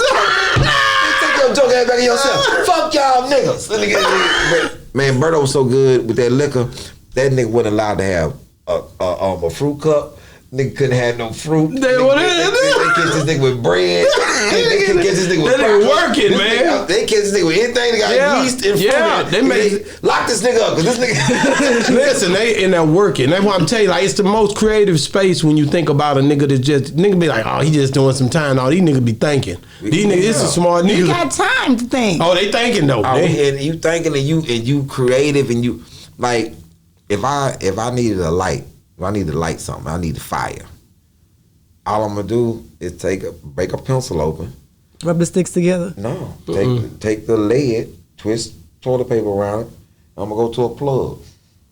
Put the lid on that. Yeah, I seen that. I got fire. It like, but if I want to boil, if I need a pot, this is one of the things. Now I will say this, and I probably never said this on nobody else's show because when I was in deep thought about the hood, right? People, the hood is supposed to be this place where it's supposed to be crime, it's supposed to be dirty, and all this, right? Prison is the same thing, right? Mm-hmm. Was your cell dirty? We clean. You can't find a nigga with a dirty cell. And you not finna be up in there dirty. We gonna make sure of that. Clothes supposed to be clean too. And he not gonna let somebody live in his cell that is dirty. No, we not playing that. If he gonna make sure, nigga, I got a seal on my floor. Yeah, you ain't clean. I'm like, my cell is clean. Most prison blocks are clean. Isn't this a place for crime and niggas doing wild shit? How is it that you can't keep your house clean, the hood clean? The hood, but they can keep the prison clean. But because we're responsible for our area. Yeah. Why you can't be responsible in the hood? Because you can't stay in. That makes sense. I don't even understand why it's not correlated the same. Why does the hood look so bad? But these same niggas that's from the hood, nigga, you not gonna go in here and do this same nonsense. You wouldn't come on no block and throw nothing on the ground. Niggas, I'm like, what the fuck you doing? And it's so crazy, you can't even tell who the crackhead was sometimes. That nigga come, that nigga pop right back in. Healthy. He popped right back in position like he just. But they'll be on drugs even in prison, right? You can be, but he not gonna be. That nigga pop. Them niggas pop like they. And you'll think them niggas had money. Mama be putting that money on their books. Yep. They coming there telling you stories like you ain't never heard before. Mama be them put some money on them boys' books. And it's a lot of things that I judge based upon my experience there. Like when they killed that boy. When them cops killed that boy and young skateboarding guy just got killed. What city was he in? It was Memphis. Yeah. Memphis, Minnesota, whichever one. When they killed that boy, them black cops said, well, he tried to grab Mark's gun. I was like, what? Like what you say he did? Did you just do some white supremacy shit? And say some shit that don't even happen. You just said some make-believe shit that don't. And I was saying this on stage. I said, man, let me tell y'all something why I'm so adamant about this. I mean, I was locked up for 6 years. I've been privy to hear some of the wildest arrest stories, nigga, in the world. Like, nigga, you would never hear these stories. That's right. You would never hear them. I say, but I've never heard a nigga said he grabbed for the cops' gun. I said, man, I didn't make the mistake of asking. I said, man, How you get locked up? Oh, nigga. Shit, you better grab your popcorn, nigga. It better be a long one. This nigga tell me this story about how this nigga he got locked up. This nigga didn't shimmied down a roof. Yeah. This nigga did all type of shit. Yeah. Nigga, the dogs was after this nigga. And nigga, this nigga done ran for miles. This nigga ran to another county. Yeah. This nigga done done everything. He swam across a river. Yeah. Nigga, then they had to release another set of dogs. On this nigga, I'm running so hard. Nigga, they had to get 2 sets of dogs. Wow. Nigga telling you all this shit, but doing this whole story. Never grabbed that. Never grabbed the gun. So No, you right. I look at things very from a different space because I was in this space. That's right. And I know how people move. When I be talking about, I said, man, a lot of these cats be talking from a safe space. Man, what that? No, bro, the safe space ain't just the internet. The safe space is in the crowd of niggas. The safe space is when you talking from another state. That's real. You know what I'm saying? Or safe spaces when you not showing up as nigga to say whatever you got to say. All that shit is safe space shit to me. Because nigga, when I'm incarcerated, you have to face everything head on. Ain't no, nigga, I wish you would send some niggas to me. I'm gonna talk so bad to these niggas that they gonna come back to you and be like, nigga, you think we some whole ass niggas? Nigga, cause I'm like, oh, so you whole ass nigga came over here, but this nigga that sent you down here, you was a call girl, nigga. I'm gonna talk so bad. Well, he hate he They come. didn't second guess Yeah. Like, everything. nigga, they gonna come back. Nigga, don't be sending me nowhere. Nigga, to nobody. Like, nigga, so I gotta ask you, like, did you ever see a guy that? How fast did you see a nigga come back? Ooh, I saw That nigga come back. I saw nigga come back. I ain't know that nigga left. I asked that nigga, was you in isolation or something, nigga? This nigga must just been in isolation. You was in the hole. Send it right back to the Ain't same no unit. way in hell, nigga, you supposed to be. Nigga, I thought you left in October, nigga. Why aren't you back here in Thanksgiving, nigga? You Thanksgiving. This nigga left October 1st, nigga. Thanksgiving, this nigga back in here. Nigga talking, man, these niggas ain't putting no cranberry on this. You ain't supposed to be here, nigga. You never did do What's nothing wrong right. with you? That nigga there didn't see it. Say, man. Some people purposely come back because they can't. I don't know what this nigga doing. This can't be on That's that purpose. nigga didn't even make it home. This Just can't be at on the purpose. Walls unit, they I know, sweat. you told me I told you about This this. nigga ain't even got his bus ticket yet. This nigga got the Walls unit. This nigga had to put his bus ticket in some Doritos. Nigga like, man, we still need you. Nigga like, damn. Man. Took that little money, tried to hustle with it before he got out of This Huntsville. nigga done bought some dope. So this nigga, he got his. He couldn't wait to come out just to buy that. This nigga bought the dope at the bus station. There it is. That's where they go. At nigga right at the grave. They got Man. him. He back. They can send him right back to the same unit. Mineral Wells, right? Get out, right? I buy an orange soda, a bag of Funyuns. Yeah. I get on the bus. So you didn't ever go to the Walls unit. You went straight. They let you I out. went to the wall So before I even went. Went to Mineral Wells. Yeah. Okay. All right. I got you. I told you I never went to Mineral Wells. Because, bro, let me tell you something. If I'm driving to Dallas or I'm on the highway, I could be asleep. If my road manager was in here, he said, no. He said, nigga, for 20 some odd years, we have driven. And this nigga could be knocked out sleep. And out of nowhere, this nigga wake up and be like, man, fuck Goree. Nigga, I don't, it's like I've never passed Goree. I don't give a damn if I'm knocked out unconsciously. This is how much I fucking hated Goree. You hated Goree. I hated Goree. What happened to you on Goree? So when it come from Goree is just horrible. It's like, it's just a horrible place. You ever been to Goree? Never been to Goree. Oh, nigga, you talking about, this is old school prison. This is before they had the 2-man bar. cell. This is before they had the bar. 2-man cell. 2-man I did cell. go to Goree. Before I went to Walls. Cause ain't no. Because that's why they lights. take you before you go to Then you go- Walls. yeah, you get. That's right. It's light at the bottom. That's of the door, right. And it's light at the. Yeah, the yeah, I know goddamn exactly. one Yeah. Nigga, this is you just. They Sit just there. take you didn't go. You went through there and to go to Walls to get to Mineral Wells. But I'm there for like 3 weeks, and it's just bump. Yeah. You in there? Yeah. When you turn your feet, it's a wall. Yeah, You yeah. turn your feet to the wall, man. Yeah. This is like, yo, man, get me the fuck out of here. Yeah. This is prison. Yeah. It's This old is school. when It's old school. It's no bars. It's just a solid door. ass door. That's right. Like solitary. Yeah, it's like a whole unit of A solitary. whole unit of Yeah. solitary. Yeah, that's exactly what it But is. you in there with somebody. Right. And this motherfucker, he crazy. He said, man, I'm in there with some white boy. He like, man, I killed like 4 people. And I'm like, in the world? He said, yeah. I said, yeah, I've done that here. And he's like, man, you just knew? Nah, I've been there like 3 years. But I'm locked up. Yeah. And they sending you to these well, you these detention centers. Yeah. Detention centers. Yeah. So you got your time. You've been in the system for 2 years already. Mm-hmm. But these niggas really still ain't processed you into the system yet. Yeah. So you like Gurney and Middleton and all them. You gotta you on Torres, not Torres, but Amarillo. Yeah. Way up. So then you come back down. Now you done been in dormitories there. Yeah, that's right. You come back 50 down. man cell, 50 man tanks. Yeah, 30 to 50. Yeah. Some of them 24 when you first go in. You ain't in that long. And all of a sudden these niggas just start bringing, they built some more bunks in it. And they done made you build them. So you Did you hit the field? Man. Did you go out in that damn field, man? Bruh. 1 AP? Let me tell you something.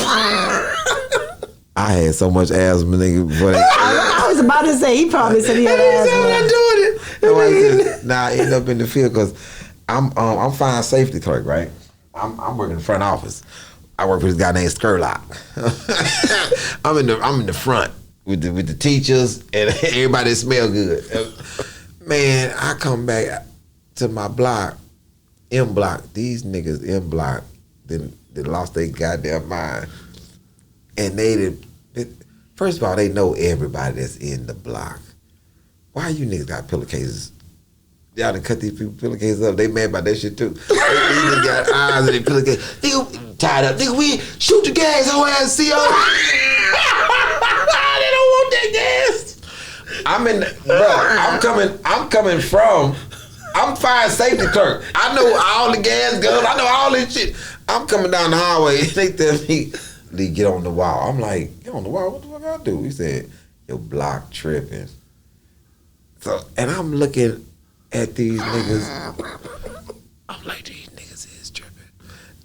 Man, you know the shit is connected. They just go over a cell and just coming through the back door by the back bathroom. That's right. Y'all niggas really not holding these niggas up. So what? Let me tell you what these niggas doing. They putting their head in the toilet and flushing it over. No, they putting the cans. They shooting the gas canisters in there. These niggas put them in the pillowcases and put them in the toilet, and niggas just flush. It's a nigga on the flush tank. I'm like, I knew that what they were gonna do with it. And I'm sitting this all way. I'm like, I hope they go in there and whoop all them niggas ass right now because I'm pissed. I won't go to sleep. These niggas, coffee pot gone. TV gone for sure. Oh nigga, yeah, for sure. I know they ourselves for the beach trip. But ass nigga, they may take our commissary, nigga. Everything. And tie it up and just put your name on it. And that's what nigga, we in that it's cell. hard. We in that cell and we ain't got shit. And I'm in there like lady singing the blues. I'm in there, man. Then I'm messing up for everybody. I ain't got shit to do with this. So now they done put the whole M block in the field.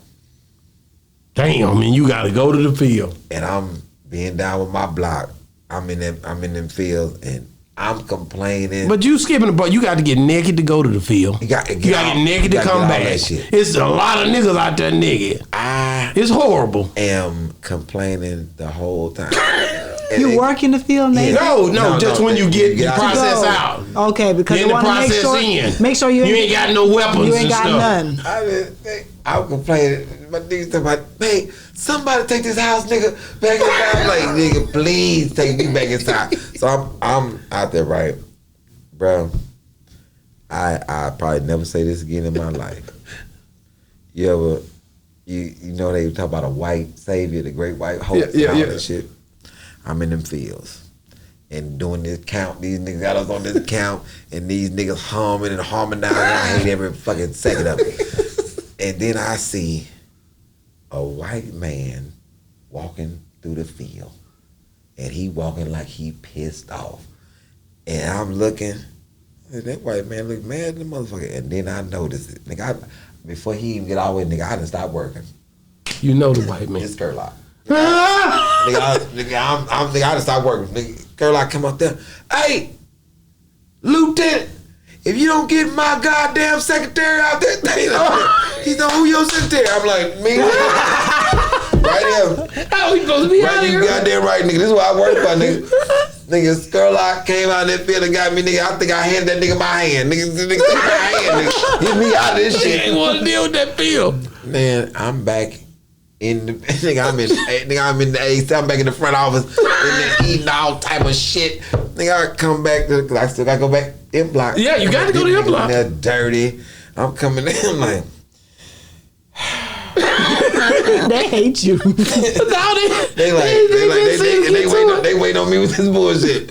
I said, I see you uncouth niggas. I didn't know you started that shit. I said, no. You niggas smell like outside. Like, I said, man, I'm gonna let y'all niggas know. Tomorrow, I'm not going out there with y'all. I'm not. Nigga, work time come, nigga, I'm still in the bunk. Nigga, Skurlock have told the people, hey man, That's my secret. if he's not in his goddamn office at 7 o'clock, nigga, like he's supposed to be, nigga, have him out in the field at 4:30 in the morning again if y'all want to. Shit, nigga, them niggas getting ready for the field, nigga. You close up, Nigga, turn them lights off. not going, man. That's good. Nigga, I'm quiet, nigga, from life, nigga. I'm not going out there. Man, I hated that shit, man. Bruh. It's on you. I gotta ask you this because y'all skipped over all of the. So growing up, Oh, so you gotta were go you back. raised with your mom and dad in the same house? Because I know you said your dad got in trouble, but did you raise My with dad your didn't get mom? in trouble till he was way later. So you I was were- way later. I know they were late, but were they in the my same mama. house? No, my mom. Just your mom. Yeah. So daddy wasn't there. Not until I was 10. I moved in with my daddy when I was 10. So you left mom. Mom allowed you to leave and go with dad. Yeah. She ain't watched none of the domino effect. She. You ain't seen none of the domino effect. Yeah. Like your audience, people see you ask me that question, I'm like, that's what they gonna say. She ain't watched none of the domino effect. I clearly, that domino effect won. Yeah. That's one. 1983, I went and moved in with my daddy. Why? Because I was living in the house with a bunch of girls. I wanted to stay with So my you were father. the only boy. The only boy. Okay. Yeah, Because I always tell females, some females who are single moms hold their son or their child over the daddy's head and whatever. But I always say, daddies need to raise the boys because they need to teach the boys how to become a man. Women hold children over, male or female, over their father's head. Right. When it's a father. Right. Some. But your mom didn't because she allowed you to. Yeah, my mom was like, yo, if you want to, cool. Me and my sister stayed with my dad. Yeah, my mom never held us away from her. That was seemed petty to her. She was like, no, nigga, I want to go do something. That's anyway. real. Y'all, That's real. Y'all go stay with y'all dad if y'all want to. My sister stayed for a couple of days.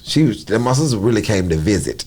Just to see what's going on. She was like, yo, yeah, we good. I'm now, nigga. It's not enough amenities over here for me, my nigga. Hey. So do you feel like having a broken household, daddy over here, mommy over here, do you feel like it affected your life somehow in your development growing up? You probably did.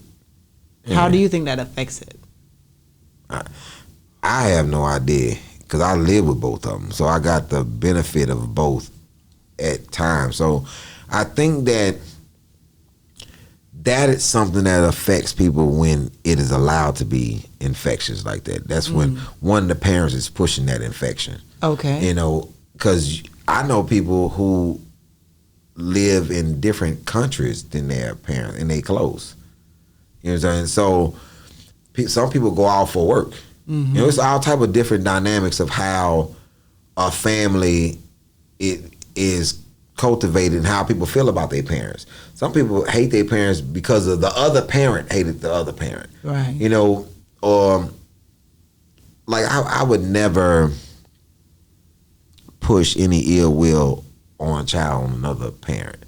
Because I have older kids that me and their mom separated. Okay. Around 10. One was 15, one was 10. So my older kids. But the admiration that I had for their mom, that never deteriorated. So I never pushed that. And I don't think she ever pushed that on me. But my mom and my dad had some bitter moments, but it was still If you want to go live with your father, go live with him. Because I always wondered that because, there's so many broken homes, people raised by so many broken homes here in the United States and even in Jamaica, in the Caribbean. But you see, because I was never, both my parents were there. But a lot of my friends didn't have that. But their parents were active in their life, but it seemed like it was just normal. It never really seemed like it affected their life. But then now since I've been doing the podcast and talking to people, they're like, no, that's the reason why I'm like the way I am, because my daddy wasn't there, my mama wasn't there, or because they were arguing, or, there's just different things. So I know that the reason why we become who we are is because of that foundation. Whether you think it affected you or not, it does subconsciously affect you somehow. I think the other end of it is when people try to say that's how they are. No, that's how you choose to stay. Exactly. That's not how you are. Because my pops not being there in the beginning. Mm-hmm. So that was the safety thing of, I felt like I got abused because he wasn't there, not because of my mom's decision. You know what I'm saying? Because even if you present, nobody feels safe in that atmosphere. Like when me abused or neglected? No, abuse. No, we talking about physical. Okay. So when me and my first kid's mom, we separated, right? Jaden is Trey's mom. They still felt the safety of me, the protection of me. I picked Jaden up from school every day. I was still very active in her life. So if her mom was to choose to be with somebody else, that person wouldn't feel comfortable or even think in his mind that I could be abusive to either person, because this man is still very actively present. So I couldn't come pick Jaden up and her mama come to the door with a black eye. What happened to your eye? Oh, this nigga in here. And my daughter right there, nigga, my son, man. It ain't happening. Yeah, tell that nigga to come out here. That's right. Because if this is crib, I don't want to say I'm barging and shit. Yeah. Tell him you can get something out the car for you. Send him out, man. Send him out there. Yeah. He gonna have to figure this out. This gonna be some action. You go ahead and make something move. Man. So you saw your mom go through all of that? Yeah, we went through it with her. And you went through it with her. So that's where that affected you growing up. Probably so, but that but it didn't cause you as an adult. The thing you can hold on to things, but when it comes to my children, you chose not to. I'm not abusive to my kids just because I was abused. Right. My kids feel like in their mind, like, yo, this is a very loving person. Like with my kids. And it didn't cause you no insecurities or none of that stuff. I don't know how it even would. Because people who are abused usually feel like they're less. People say that, but psychology is what is my field, right? Mm-hmm. That's what makes me good at what I do. Yep. I think that people are allowed to suppress things. Like when I go to speak with the youth, right? I don't give them a pass to hold on to trauma. Okay. You don't have the pass to hold on to it, because if you do hold on to it, now you being ungrateful because you had another day to do something different. Got it. How many days are you gonna wallow in this? There you go. Because that's like it. It sounds the same to me as when somebody say the system is holding me back. No, nigga, you allowing the system to hold you back. That's real talk. I'm talking. This is something that you are allowing to happen. But you hear that so much when they talk about being black and so forth, and how it's oppressed. I've heard black fathers are the worst for a lot of years.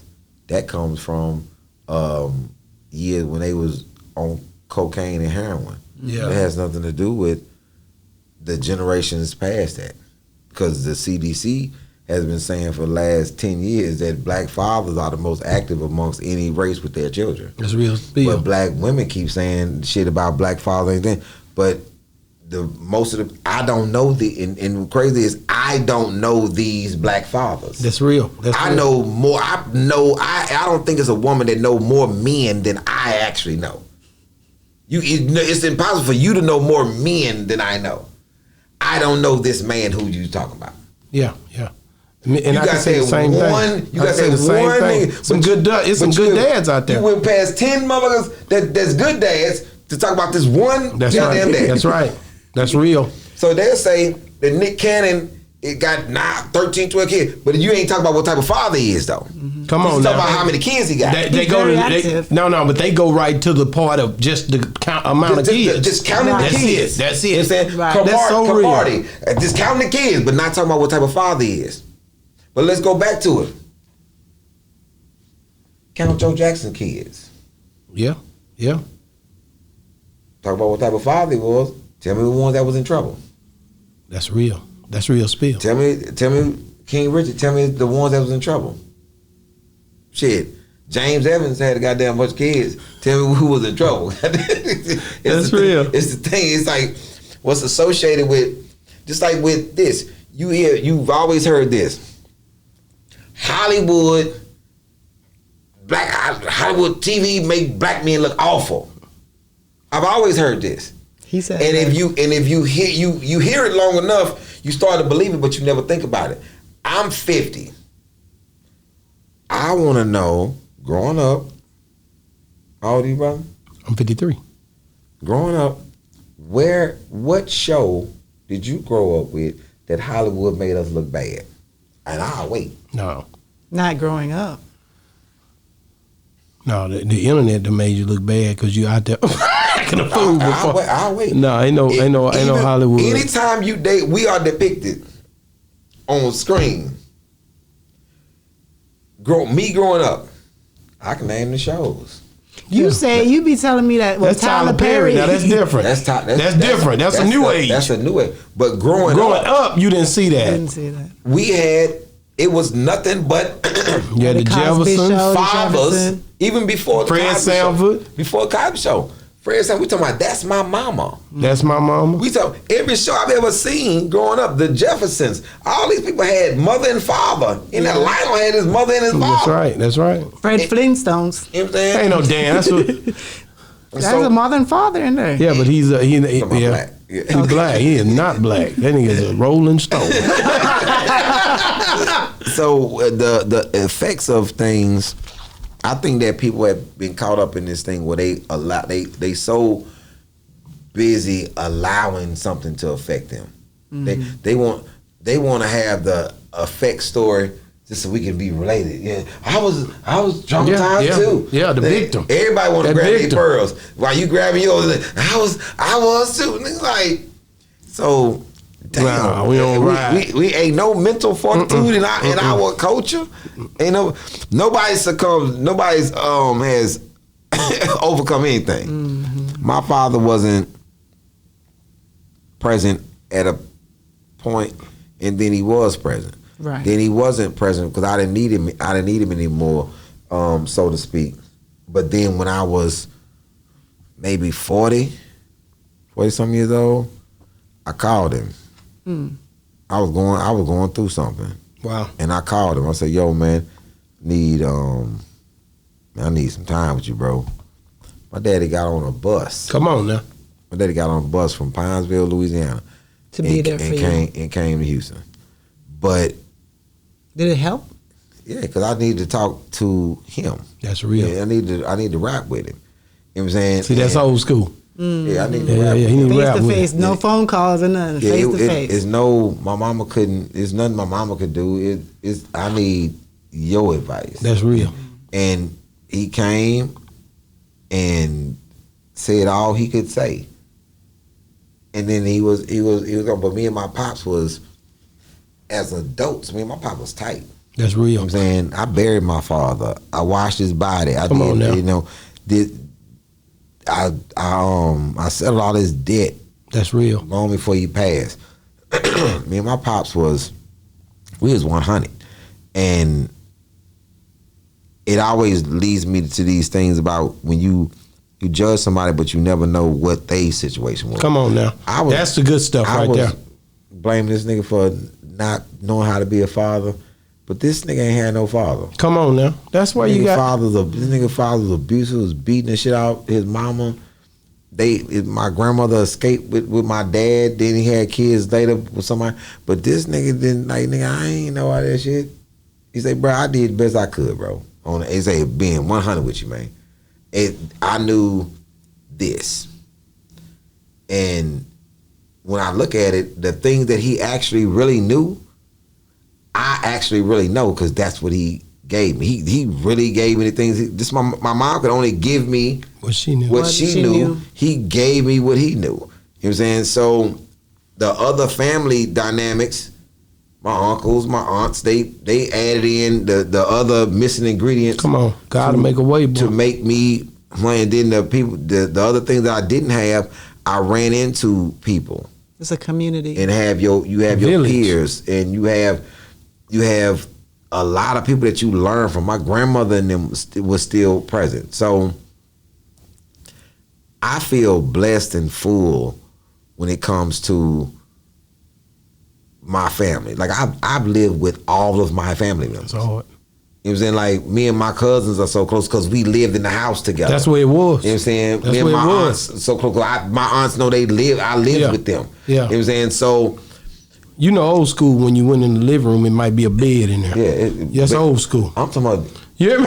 You go through the front door, you see the back door. You talking about might be a bed. I'm talking about. You go everything section right there. It's gonna be a bed because that couch is a pull out bed. That's right. But those three pillows that came off that couch, that's somebody's pallet. Come on, man. That's a bed too. We didn't have no rooms in one section off like that. Hey, Nigga, you gonna get in there and lay down. Yeah, man. You take them three pillows. You put a bed sheet over them. You tie them down, and you don't want to be spread out in the morning. That's right. I gotta ask you about. I want to take back to the comedy just for a second, man. Like when you think about just the internet side of comedy, when you seen it come into play, and you basically was one. You came from where you had them at the. You was at these back rooms and doing it the way that it was done formerly. When you seen that, what did you think about it, and how have you seen them progress in the midst of the internet phase? Well, the internet phase came, got hot. It got hot. Pandemic came, cooled all that shit down. It did. Because I don't even blame the comics. I blame the people. Okay. Because comedy is so new to black people for some reason, even though we've been doing it the longest. A long time. But you don't really, live entertainment is really new. Even though we were doing that, we used to go to shows. Now it's different. Man, it's crazy when somebody's 60 years old say this is their first comedy show. Wow. Like, damn. Yeah. But I had to realize this is not actively most people's life. I'm doing something that I got into that when I came home in 1997, there's no program on how to become a comic. It's still not. This is something that you got to learn. This is one of them crafts. Like most people don't teach you how to paint. No. Sipping paint. That shit ain't paint up to my niggas who really do that shit. Yeah. That start from scratch. Like nigga, what is this? Is this a pomegranate? Nigga, what is this? Nigga, first of all, nigga, this is a red earth. Nigga, real paint. How you become this nigga? You don't know how to become that nigga right there. It's like comedy is like this. Is a craft that's passed down from one comedian to the next? No. It's not? No, who told you that? Because every time and you said that so honestly, like you. I'm letting it roll with it. You hear me? Because I'm gonna listen to the nigga who did it. You know? Comedy is passed down. Now, if you hustling, I'm gonna tell you this how this happened. But if I don't know, I'm gonna be like, okay. No, because when I say that, I'm thinking about like I want to get in comedy, but I know there's an art to the comedy, right? To being a comedian. The internet people don't do that no more. The internet people go on and go, nigga, I'm finna fall down this camera and hopefully somebody say something. And then they start like that. But the artistry of it, you learn in the business. Right. That's what I was talking about. And the internet people don't get that. Right. It's that's why, okay, so when the pandemic came, right? Comics took back over the internet. We didn't ever have it because it wasn't a tool when we was coming up. Now it's on. Okay. The world not moving. All right. The internet person needs all type of camera people and lights, camera, action, cut, editing, all that. Shit, I was like, hello? Hey, man, what y'all niggas out there? And then now you had saw during the pandemic, comics was on. Yeah. Real comics was on. Yeah. Internet niggas had to step. Internet niggas was saying, What's going on? When can I get my internet money over here? Nah, nigga. It's up, nigga. Then afterwards, now you see everybody, most of the internet sensations have dissipated. Yeah. Now they had to come to the real craft and get with real comics. And you see that trying to learn how to actually do this shit. Mm-hmm. And then now it's another part of it. If you off the internet, you come, how many internet comics have you actually went to go sit down and see? Yeah. I seen one. You get tight, and you ain't gotta say who it is. I ain't gonna say. But I seen. Yeah, and you ain't go back. You ain't gotta tell me. You ain't go back. I can have this conversation with people all day long. Wow, I'm like, yeah, you went, didn't you? Yeah, you went back. Nigga, nah, I ain't go back. Why? Why did you go back? He was like, nigga, this ain't really what I know it ain't. She was so incomplete, not really ready. Like, nigga, what is this nigga? This nigga try to do the sketches live, nigga. Then now it's like when you start looking at him like, nigga, I don't really like this shit. Nigga, it starts to dissipate. You like, hey man, this shit is starting to break down under pressure, dog. Damn, man. These shoes can't really say no, man. Why my shoe coming apart? Nigga, they didn't make them right. You know what I'm saying? So that's real. I just ask people. I ask people the simple question: did you see somebody? Yeah. Did you go back? Nigga, no. Why didn't you go back? Nigga, that shit wasn't like I don't have to diss nobody. I can just tell you what you saw. I know you're not going back to see that again because it wasn't good the first time. You was caught up in the internet hype. You went to go see the personality. Now the show ain't shit. Wow. Now those people who realized that they show wasn't shit and then they went to go get the showmanship of it, you applaud them. But the other people who like they faded. That's why you don't hear a bunch about internet comics no more. That shit is gone. It's over. And I tell people, this shit, man, when comics was talking about, hey, man, old comics was saying, hey, bro, don't even worry about it. The universe gonna set this shit right. That's why we was sitting back, when them niggas was arguing about that shit, we sitting back like this. Hey. And then they would say, hey, man, you want to be on this show with somebody? Yes! Put me on there. Ooh. Put me on, please put me on there one of them internet motherfuckers.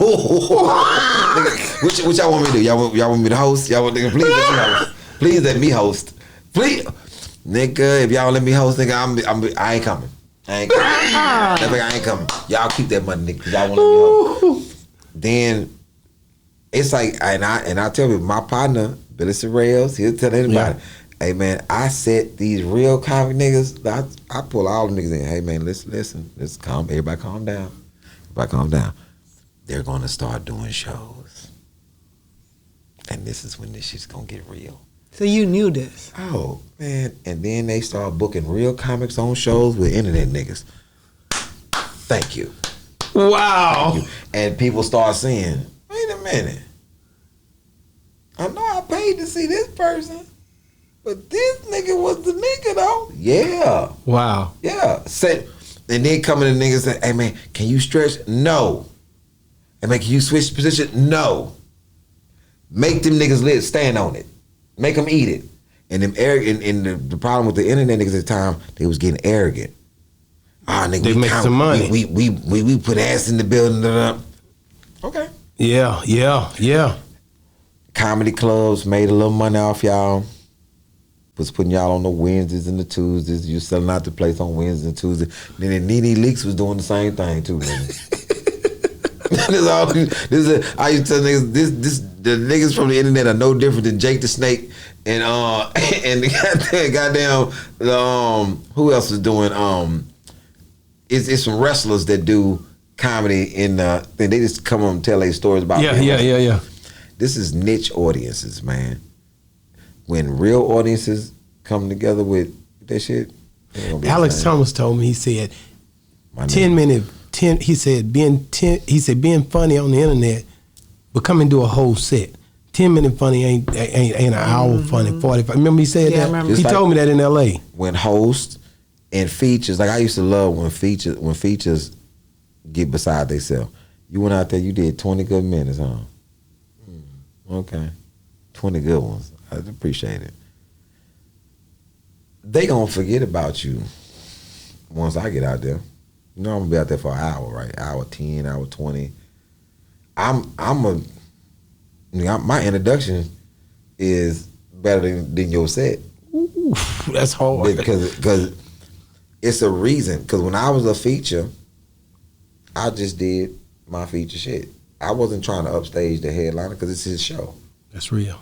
When I was a host, it's that I'm on somebody's team when you hosting and featuring. Now I'm out. I got my own team. I only do a 2-man show. Another headliner and me.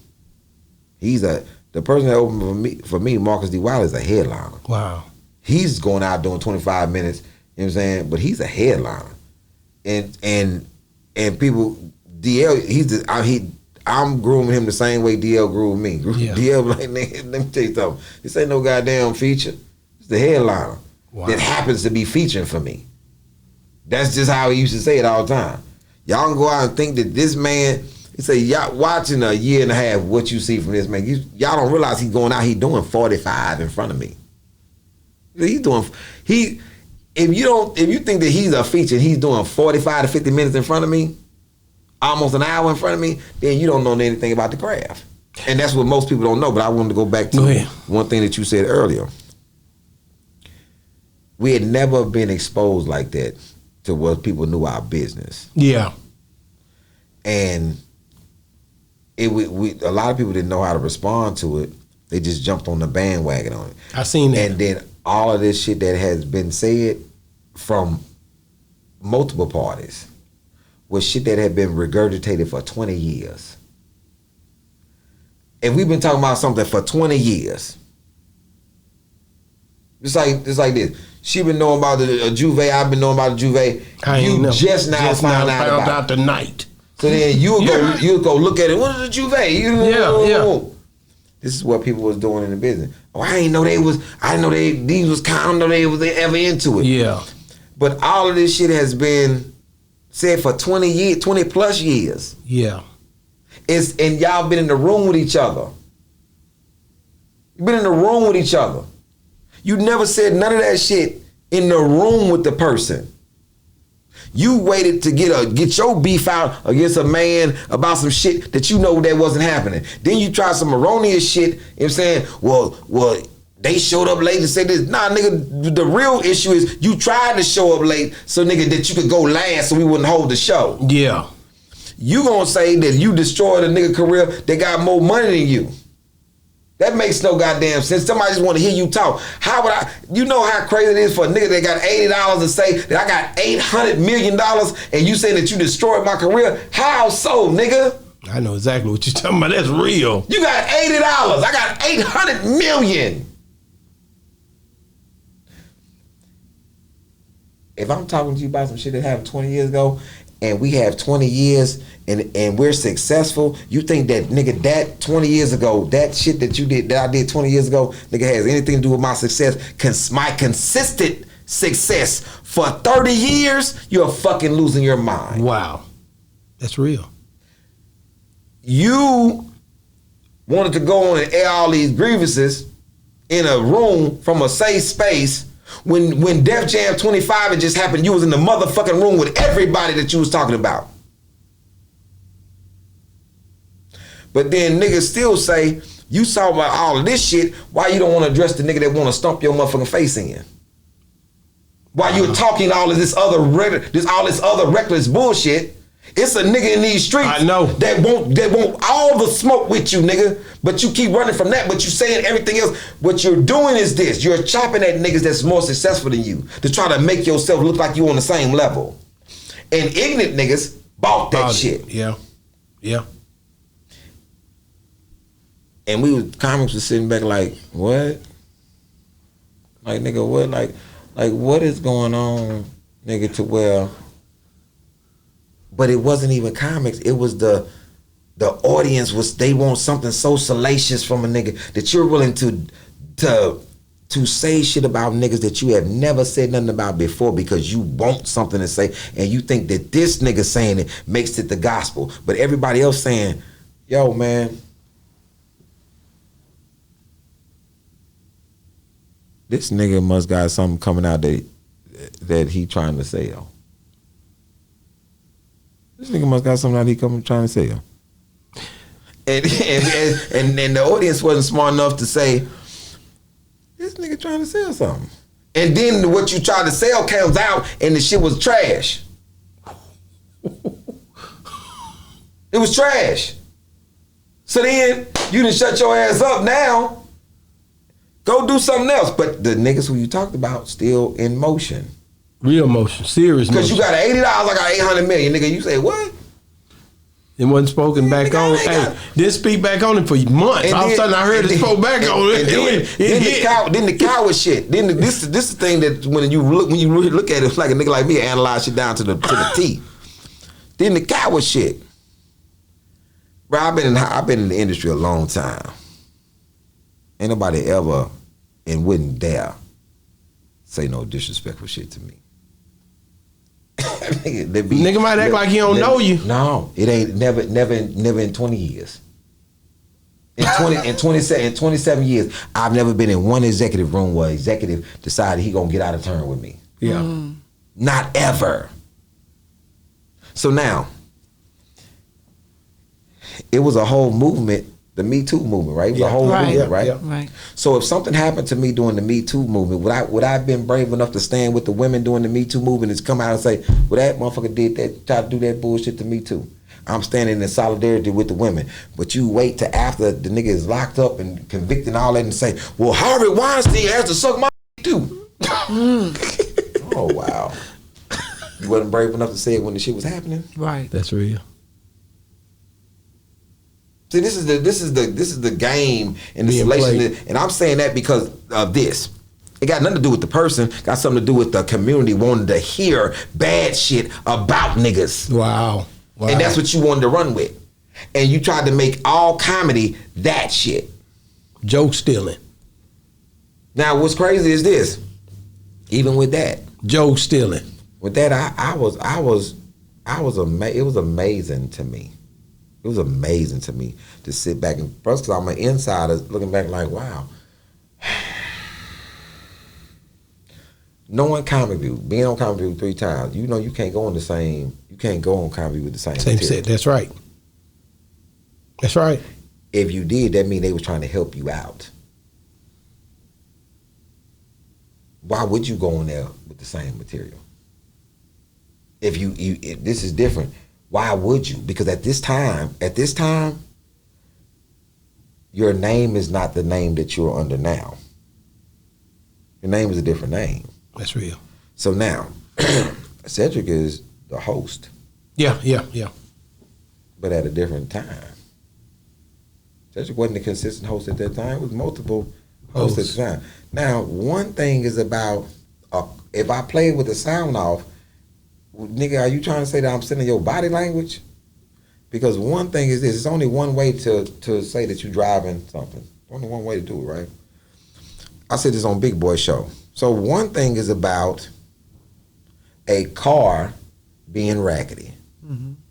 And your music being up so loud that you can't even hear that your car cut off. Wow. That's one set of material. Yeah. The other material is about black folks can drive anything. Even a spaceship. You would drive a spaceship. We would drive a spaceship like the motherfucker a deuce and a quarter. That was on Kings of Comedy. That's two different things. Yeah. Now, if you're talking about the driving of the language, then that means both people stole it from Miss Laura. Wow. Off Def Jam. Because Miss Laura say, I'm in the car riding, and the nigga tell me he gonna put his hands on me. And I said, no, motherfucker, and took her wig off. She was driving though. If we talking about driving, language, we talking about body language and driving. That's so real. It's when you look at it, you analyze it. So now you go to designing women. And I'm not defending say it. I'm saying let's go to designing women. Talking about the joke he took off designing women. Okay, cool. If you do an impression of Denzel from Training Day, that's the only goddamn impression y'all do from Training Day. You don't never do this nigga from Glory. No, Training Day the easy one. Jay, you gonna do this shit to me? That's the only thing you can do. You don't never do this nigga from Devil in the Blue Dress. You don't never do this nigga. You don't never do nothing the rest of this nigga shit. Why you don't do this nigga from Mount? Oh, Equalizer. Why you don't never do this nigga from Mount? You know what I'm saying? All they did was this nigga from Training Day. Yeah, are you stealing the material from Training Day? You still in the cadence. You still in the tone. Is that joke stealing? If you watch something on TV and you go on, you regurgitate what they said on TV from the news or whatever, is that joke stealing? Is that material stealing? So you gonna say this nigga stealing from a sitcom on designing women about a joke? Bumalicious? Yeah. Come Bumalicious? So. But when you do it, when you take somebody from a movie, from anything, is that stealing? Niggas tried to make that stealing. I said, y'all just reaching because you want to be on this nigga's side. Wow. You just want to be on the nigga's side. So now, and if you talking about something that's reality. No actors have ever said, I read for this role. Because I know one thing, Samuel said he turned down the goddamn role. You know what I'm saying? That he could have got. Is he mad at the white boy that got the role? Is he mad at the one that took the role? So now, I just ask you this. These are the questions that I ask people, man. How can I be stealing something from you when I'm not the producer? You gave me the script. That's real. This is my movie. This is an industry movie. If you're not able to do it, I give it to another person. If that person would have been white, would you have been ostracizing this person, outing this person? Now, one thing you talking about, I came to expose the industry, right? Well, you said everything about black people. That's not the fucking industry. That's real. And you said that you was in this room and the Illuminati called you. Nigga, you sure been in a room with the Illuminati a whole bunch of goddamn times. Who are they? Why is the goddamn mystery of who they are if you came to expose the goddamn industry? I bet not ever be in the room with them, but I'm gonna tell you, nigga, that's Steve right there. That nigga's a part of the Illuminati, nigga.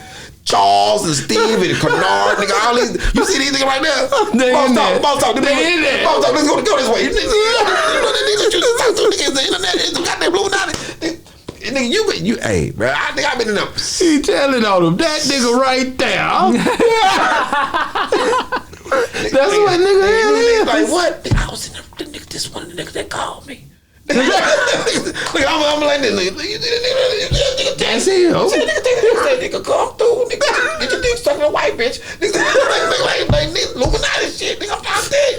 You think it's no way in the world I can know who Illuminati was and y'all don't know who they was. That's real. I'll be like, well, I'm talking to you. I'm showing. I'm talking pictures. Like,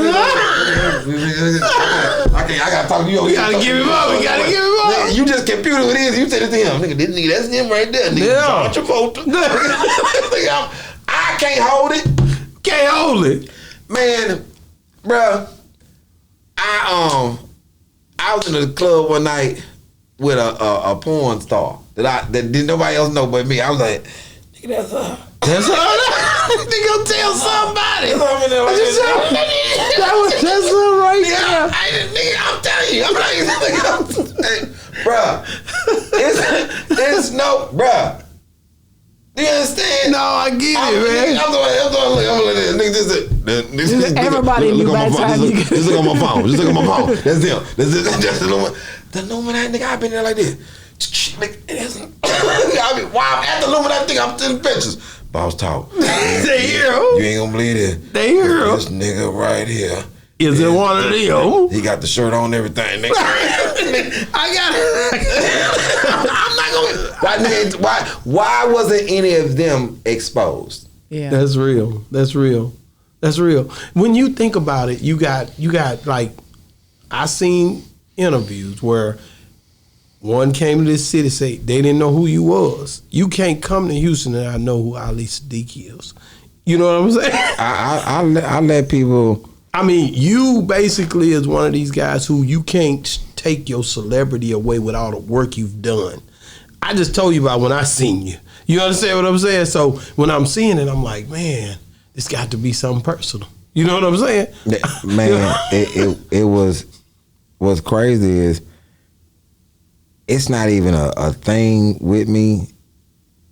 It was mentioned because I brought up something on Willie's show because I didn't understand it. And to this day, I still don't understand it. But now, with the lie, okay.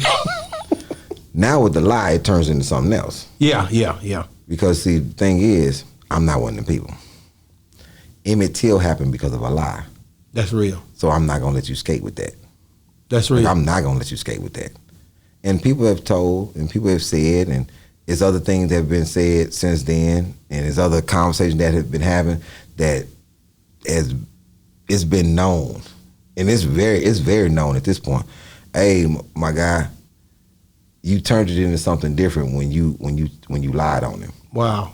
He said, Wow. and I'm calling you as a conduit in this shit because I know you and I know him. That's real. And him is a problem. You're not a problem. Him is a real fucking situation. Yeah. And I'm telling you as nothing to play with. As a friend that you're in a situation that you have bitten off more than you can chew because everybody else is not going to punch down at you. Yeah, And don't play with this one. That's a safe space because the people that you're talking about don't have time to punch down at you because they're huge. That's real. They're huge. Yeah. I don't have the time, but I'm going to make it because you lied. Wow. And it was a part of a story that I had never told because I could not remember the other comedian that was there. And then maybe last week, me and him talking, and he brought it up. And I said, God damn. It was you. I said, goddamn Rodney Perry, nigga, I've been thinking for years. He said, yeah, nigga, I remember the whole thing. Wow. I said, Rodney Perry. Goddamn Rodney Perry, bruh.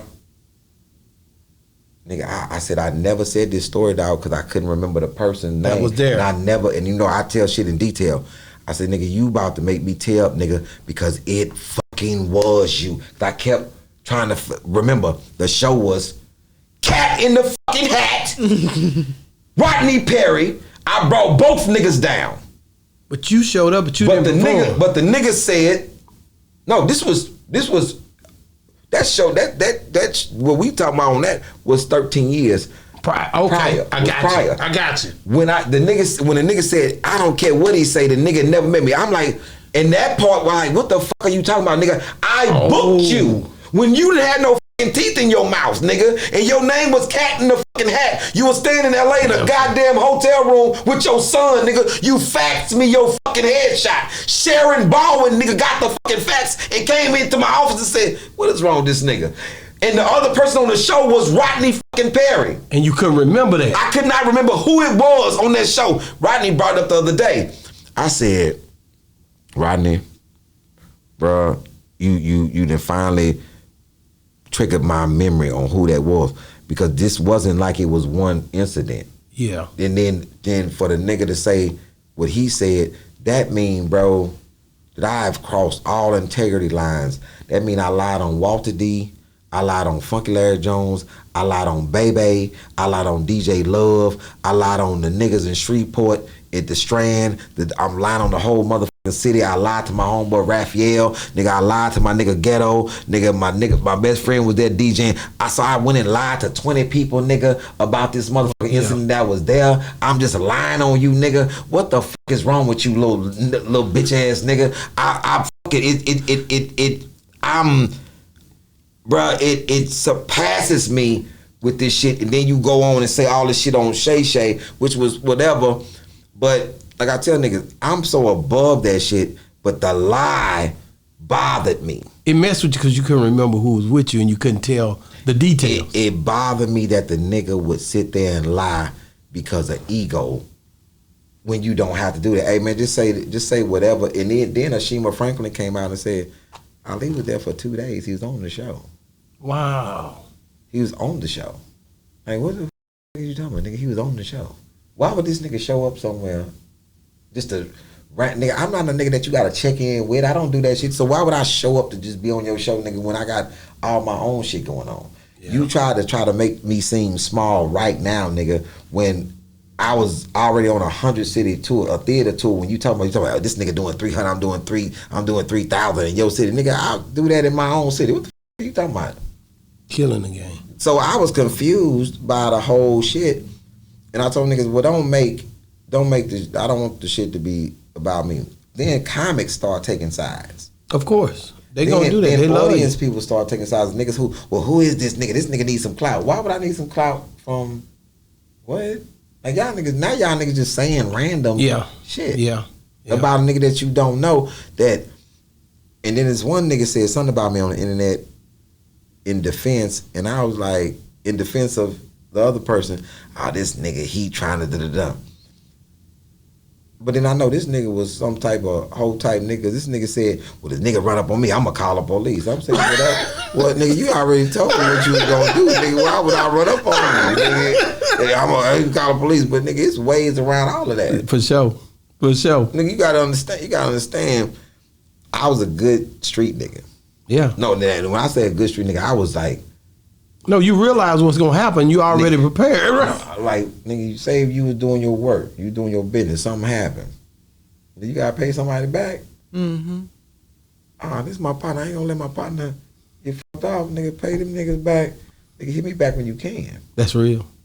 Nigga, if you need something, I'm in the streets like that. If you need something, so that's in multiple cities with multiple people. That's real. So when I go places, I ain't no check in, nigga. I get checked on. That's real. That's hard. That's hard too. Hey, nigga, you in the city, my nigga, anything you need, nigga, da-da-da-da.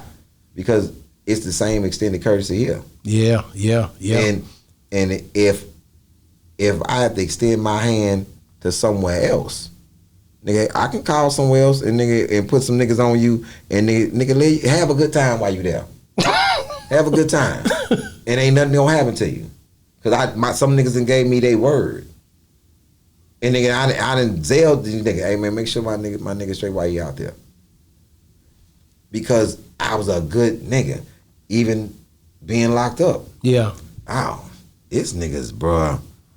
It's niggas that, bruh. You just say you had 2 commissaries every time. You helping niggas. I was locked up with. But these niggas will eat your lunch. And they home. Bro. And they home. These niggas home. My niggas home too. You know what I'm talking about? We were talking about that earlier. What my niggas home? Boy, they at the house. They don't even want to eat from me. And they don't like to get on the internet. They don't never be on the internet. Niggas ain't got no internet pages. They don't want none of that. They be talking about niggas don't even know how to take a picture on his phone. Man, this shit, nigga, I ain't took no pictures of this shit, then flip-flop around on me. This nigga said flip-flopped around. This nigga phone and turned the other way. This nigga don't know how to get it back on him. This nigga, man, I don't touch the shit, man. Man, when the goddamn rotary shit coming back? This nigga you was going along. I think a lot of times niggas they underestimate what's really going down when they get in that safe place you was talking about earlier. You know what I mean? They really feel like people say a lot of stuff in a safe place, and that's the crazy part. Like when you getting booked and these people might cross paths, bruh. That's the part right there. We've been in the same city. See what I'm saying? And I'll tell you this. I'll tell you his name because this nigga, I love this nigga, man. I called my partner. I tell you the name of the thing. I call my partner. I say, hey man, where y'all at tonight? And he said, right when he was about to tell me, his wife said, "Don't you tell Ali where we at." And he said, "Oh shit," because he was on the road with the nigga. He said, "Nigga, oh my god, nigga." Oh. He said, "I almost told you where we was at." It be serious, bro. My nigga Tony Roberts. His wife Camille was like, "Don't you tell that nigga what we could." Hey, he is in town. He might pull up. He will pull up. No, we was in the same city. Oh, that's what I'm saying. He can pull up. And I'm trying to play Tony. I'm trying to play Tony Roberts. I'm Tony. Hey man, what's up, man? Man, where y'all? She know. What the after party? And what y'all doing? Next I need Tony and Camille. Don't you tell him. Don't you tell him. I'm a show nigga. And everybody know I'm a show by myself. For real talk. That's what Stump Down gonna do that. I'm a show by my lonesome, by my lonesome. That's crazy, man. I gotta get up. I'm gonna get you off here, but what's the best city that you like to? Chicago. You get a lot of Chicago. They love you up Chicago. Yeah, you ain't gotta finish Chicago. You remember Faison say, "Can he perform in Chicago?" Not you, but somebody else. Like that was the hardest city. Chicago. But you love that city, man. Chicago theater, man. Faison love you too. Is it hard in Chicago? Yeah, I love. He love you. Is it hard? Man, Chicago. I probably wouldn't have did a theater tour if it wasn't for Chicago. Chicago gave you that confidence boost. Chicago, no, it was the atmosphere of it. I did theaters with other people before, and I was like, man, I could just stay in the clubs and make a bunch of bread in the club. Then I went to the Vic Theater in Chicago, right? It's 1,000-seater. Man, when we sold it out, right? I walked out in the energy of that 1,000 people at one time, right? I say, yeah, I'm gonna sign this deal for this theater. And then the dude say, if you sign a deal for the theater, when we come back, we're not gonna be playing the Vic. We're gonna be playing the Chicago theater. I said, well, how much is that hole? He said, $3,500. I said, 1,000, 3,500? He said, next year you'll be able to do it. Tickets went on sale for the whole tour, right? Chicago sold out first. And I wasn't coming for about 4 or 5 months. Man, I walked out $3,500.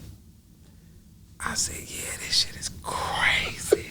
And the way that it, man, they showed that love. Oh man, and then after Chicago, because Chicago was crazy, man.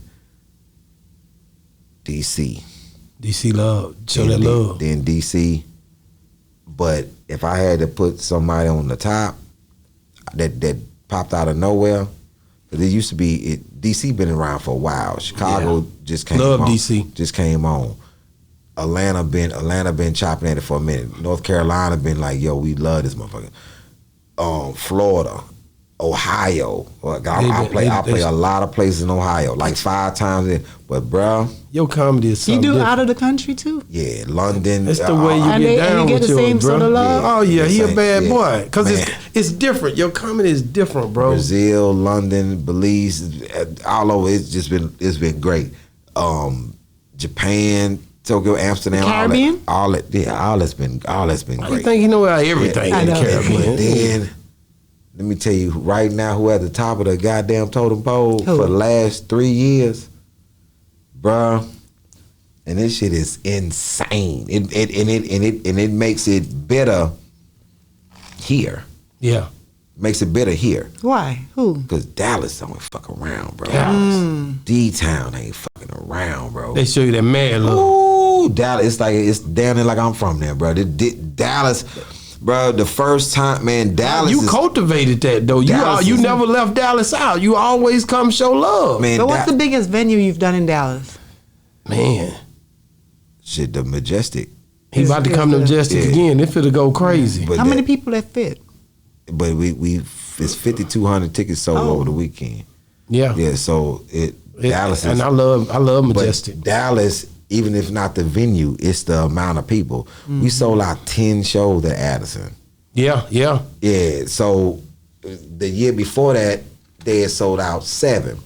And I remember it because I said it was a third show on a Sunday that we had added. I said, man, if they sell out this third show on a Sunday, man, I'm gonna do something that's all type of anti-everything. It's anti-Christ, it's anti-Semitic, it's anti-me, it's anti-man, it's anti-everything. Come on, man. It's the crucifixion of life. Cause I am a diehard Giants fan. I said I'm gonna buy a Cowboy jersey and I'm gonna wear it on Sunday. It's gonna probably do something to my skin, all type of shit. I'm gonna probably die. And afterwards, I'm gonna throw up all over the show, but I'm gonna do it. Man, I went and bought, this nigga sold that show out. I went and bought a jersey. And I said, first of all, this nigga Tony Dorsett ain't played for you niggas. Why is this goddamn jersey $200? Oh, it's bad. It's definitely there. It was like $230. I bought a real jersey. I signed it when I walked out with it on Sunday. Them niggas lost their mind because they know. Because I've started every interview I've ever done on any radio show, all the sports channels. You go on anybody's show. I've said this with gusto, and I start the show with like this. I said, man, y'all know I'm gonna say it. They be like, you better not. I'm like, you know I'm gonna say it. Man, fuck the Cowboys. I've said this with gusto. And I hate the Cowboys. What? And in Dallas. You come out wearing in Dallas. Because I'm a Giants fan. I'm a Giants. What do you think I'm gonna say? I seen you up there with DJ Envy and Charlemagne. DJ Envy loved that. Charlemagne. All them niggas love nigga. But what I do though, I bought that jersey. I come there, sit down, so but I think Dallas love the fact that they know, nigga, this is an honest fan. This nigga hate us, we love him, but he just hate the team. He love the city. Yeah. And and it's because I am a Giants fan. Hardcore.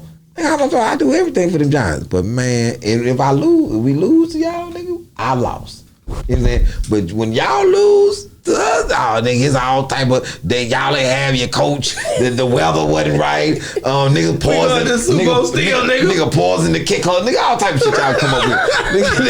Them niggas be, hey, Bubba Dub have me laugh. Shout out Bubba Dub, man. He have me laughing. He go crazy every time they lose. I was like, man, he gonna be going crazy all year. That East Texas nigga gonna be going crazy. He gonna pull all his goddamn hair. But I want to know, because, you know, since I came here, I'm just getting into this football thing, right? Because, you know, Jamaica's football is the soccer.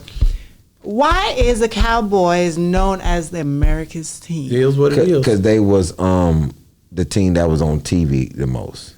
So that's why. They was played on TV the most, and that's why. He is so detailed. They was no, because nobody could ever tell me. He explained it. They was on TV all the goddamn time. So that's the only reason. That's the only reason. The America's team. It's not like because they was winning a bunch of shit. Because at the time they was on TV all the time, they was getting their ass whooped in too, by the Pittsburgh Steelers and all type of people. But that's why they known as America's team. They had more TV time than anybody, and I think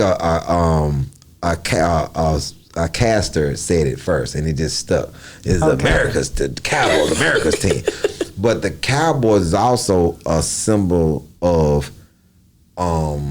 like Cowboys and Indians type shit, the good people. You know what I'm saying? So, and they always would pay the Redskins. And it was a thing. It was a thing. And I was a Redskins fan because of Doug Williams. Yeah, okay. Shout out.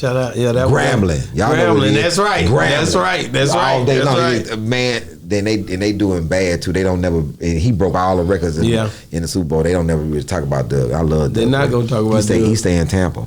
Wow. Man, that was one of the moments in my career I was getting, because Tampa in their improv they have an elevator that you have to catch, right? So and it's seating upstairs. Yeah. So I'm coming downstairs to get to the elevator, and I'm walking to the elevator, and I walk by this dude. I just see a big black dude, like Hawaiian shirt on. I said, I know he old school. He got a shirt with flowers on. That's what we do as you get old. Niggas start putting flowers on their shirt. Yeah. They can't wait for a flower floral shirt when we got on. That's real. You know, I got 17 of them. I got flowers, real quick. But I'm walking by, I'm like, once again, I'm on that Walter shit. I told him, I said, nigga, that Doug Williams. He said, man, I think so. I'm about to get on the elevator. Everybody car came. I said, Doug, because he at the show. Yeah. I said, hey, man, hey man, I know who you are, you Doug Williams. He said, man, what's up, man? I said, bro, I'm just finna warn you. I'm about to go on this stage and I'm about to lose my motherfucking mind. Go right downstairs. Them people come and say, Ali Siddiq. I get right on the stage. Fuck me. Nigga, do y'all know Doug Williams is in here? Nigga, he right there, nigga. Doug Williams, nigga. Greatest thing. Nigga, great Super Bowl nigga. Gave that niggas roses, them niggas man. is looking at Gave that niggas love. That's hard, man. No, we gotta show love, man. Doug Williams, nigga. Man, that's real. That's real. Bro, I've lost my mind doing, like, I'm in Vegas. I'm Soul Train, doing the Soul Train Awards. I'm doing this show, Bill Bellamy and who was it? There's a bunch of people on there. What's my man? Bill Bellamy. Hollywood Shuffle. Robert Townsend. Okay. They honor Robert Townsend. Yeah, Robert. A bunch of us. So I'm out there, I'm performing, and I look out, and it, like, man, I'm rolling, and it me up. I look out, and I see nigga Mario Van Peebles. And I almost said it. I'm talking. I almost said it. I was like, "Nigga, what you doing here?" Nigga, I like random, like I'm not in front of all these people. What you like, say, Then I said, "Nigga, talk about later." Man, boy, I'm just like, man, I get it. I'm still as rugged as I am. I'm still a gentle, bro. I'm still a kid. Yeah, when it comes yeah. to, bro. Russell Peters, right? We in Canada. And we at Montreal. We're in Montreal. There's a big comedy convention. Kevin is over here, and I'm walking by. Kevin like, yo, Lee, come over here, come over. And I'm like, nigga, I ain't come over there. And Lorel was over there, and I'm not coming to neither one of these niggas' section. And Sid was over here. I spoke to Sid. I moved over here, and I can't remember who said, hey, Russell Peters about to come through there. I want to introduce you to Russell Peters. I said, oh, okay. So Russell Peters come in. Bruh, I lose all my motherfucking cool. I'm talking about everything that was cool about me. That shit is out the goddamn window. Russell Peters walks in, nigga, with Melly Mel. Nigga, I am done. I don't give a fuck about me, no fucking Russell Peters, nigga. That nigga, when they came in, he said, hey man, it's Russell Peters. Nigga, I said, cool. Nigga, and I went right to this nigga Melly Mel. I said, nigga, and you are Melly Mel, nigga. Nigga, I said, the greatest, nigga, you are part of the greatest rap song of all time, nigga. That's the real. Message, nigga. You damn understand, right. nigga, that you, and I'm holding this, and Melly Mel, cocking nigga. Yeah, I'm holding this big nigga. Nigga, you Melly Mel. Nigga, I'm losing my shit. That's hard. It's like I've said some of the most awful shit to the positive niggas. I'm coming out the bathroom in Miami. Biz Marquis DJing. I'm coming out the bathroom. IP, man. I come out the bathroom, right? And it's a step to come in and come out. So I'm stepping down, and me and this nigga just happened To be to lock. He's coming this way. I'm coming this way. I lock all of this nigga. I said, hey, nigga, you the realest nigga. I'm talking to Mos Def. I'm saying, nigga, why am I talking to Mos Def? I mean, he the realest nigga. I said, man, Ali, what's wrong? She's talking about I haven't been overseas. I'm in London, right? I'm in London. I'm going to this one pizza shop the whole time. It's a halal pizza in there. I'm going in there the whole time. I walk in, and these dudes looking at me, and I'm looking at them like, niggas looking at me. I'm in London. These niggas looking at me weird. I'm like, these niggas looking at me. I said, what the fuck these niggas look? And these niggas looking at me like this. And they say, Ali. I said, what's up?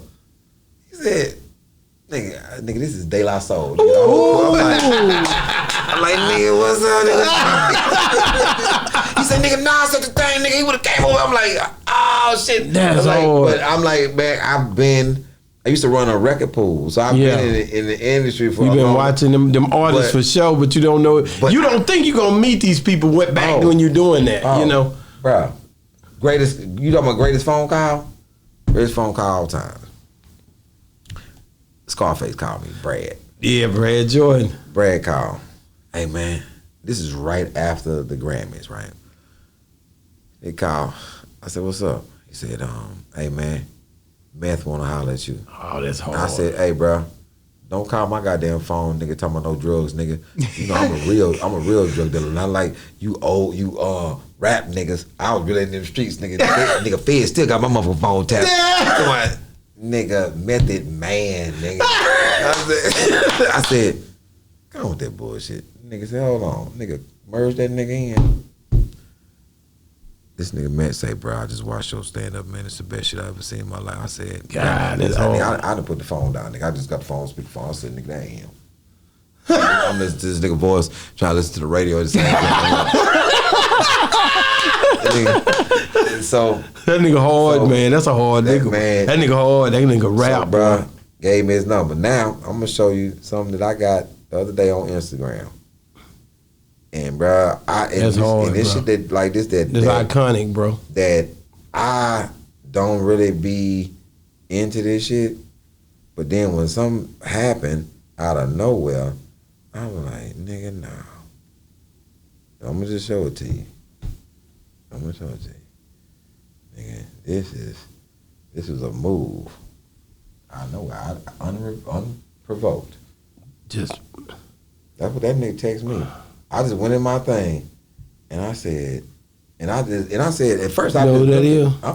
Chris Brown. I'm just looking. Look at it and show that love, man. Nah, but you dope, bro. I'm like this nigga ain't. And then I pushed on it. I said, I said, nigga, this nigga Chris Brown. That nigga rock with you, man, cause you one of them ones, like, man, that, like I said, man, when you see something that's real, man, you want to get close to it. You know how that fire would amaze a nigga, just a blaze. You be looking at that, but you know it's too hot to touch. You know what I'm saying? A nigga is mesmerized when something is good. They want to get close to it, nigga. Mm. And that's what your comedy bring. You know what I'm saying? Like, niggas love that, bro. But I love the fact that people are giving flowers. And that's something need to be done, because man. then it motivates you and keep you pushing. But who have you done that to? Reached out to and said something like that too? Because people look up to you too, and people are fanned out because I've put so many people in position that them niggas wouldn't even expect that from me no more. They were like, this nigga here, man. You put that work in. This is how I do things. We be in a room. Hey man, who you think we should get that? Hey, why don't y'all get such and such? You gonna throw the name in the hat. What do you think about this nigga? You gonna throw the name in the hat. And that's real. And I call him like, yo, let me help you get your distribution. That's real. Nigga, I don't need nothing from you, my nigga. That's real. Because I feel like this wholeheartedly. I don't do bad business because there's no blessings in it. I don't need nothing from you because whatever I'm gonna get gonna come from the creator. Mm-hmm. I'm doing things very genuine and they know how I move. When the niggas get something, niggas just call me and thank me just out of nowhere. Hey man, appreciate you. I'm like, what? My nigga, I know it's you. That's hard, man. I know it's you. That's hard. Because this is how you operate. And a lot of niggas won't say nothing about me because this niggas I do this for that I don't even like. Mm. And that's the difference. I'm talking about niggas who right. It's a bruh, and God rest his soul, he went to his grave hating me. Mm-hmm. He went to his grave hating me. Like real live, he told people he hated me. This nigga, I'm talking the type of comments that this nigga would make about me. And I would just sit up and laugh, and they're like, man, why this nigga lead like this? He said, man, bro, you let me tell you the cold thing about this crazy ass nigga. The dude hated me, right, from some honesty that I gave him. I gave him something honest. The truth hurts. This nigga went to LA,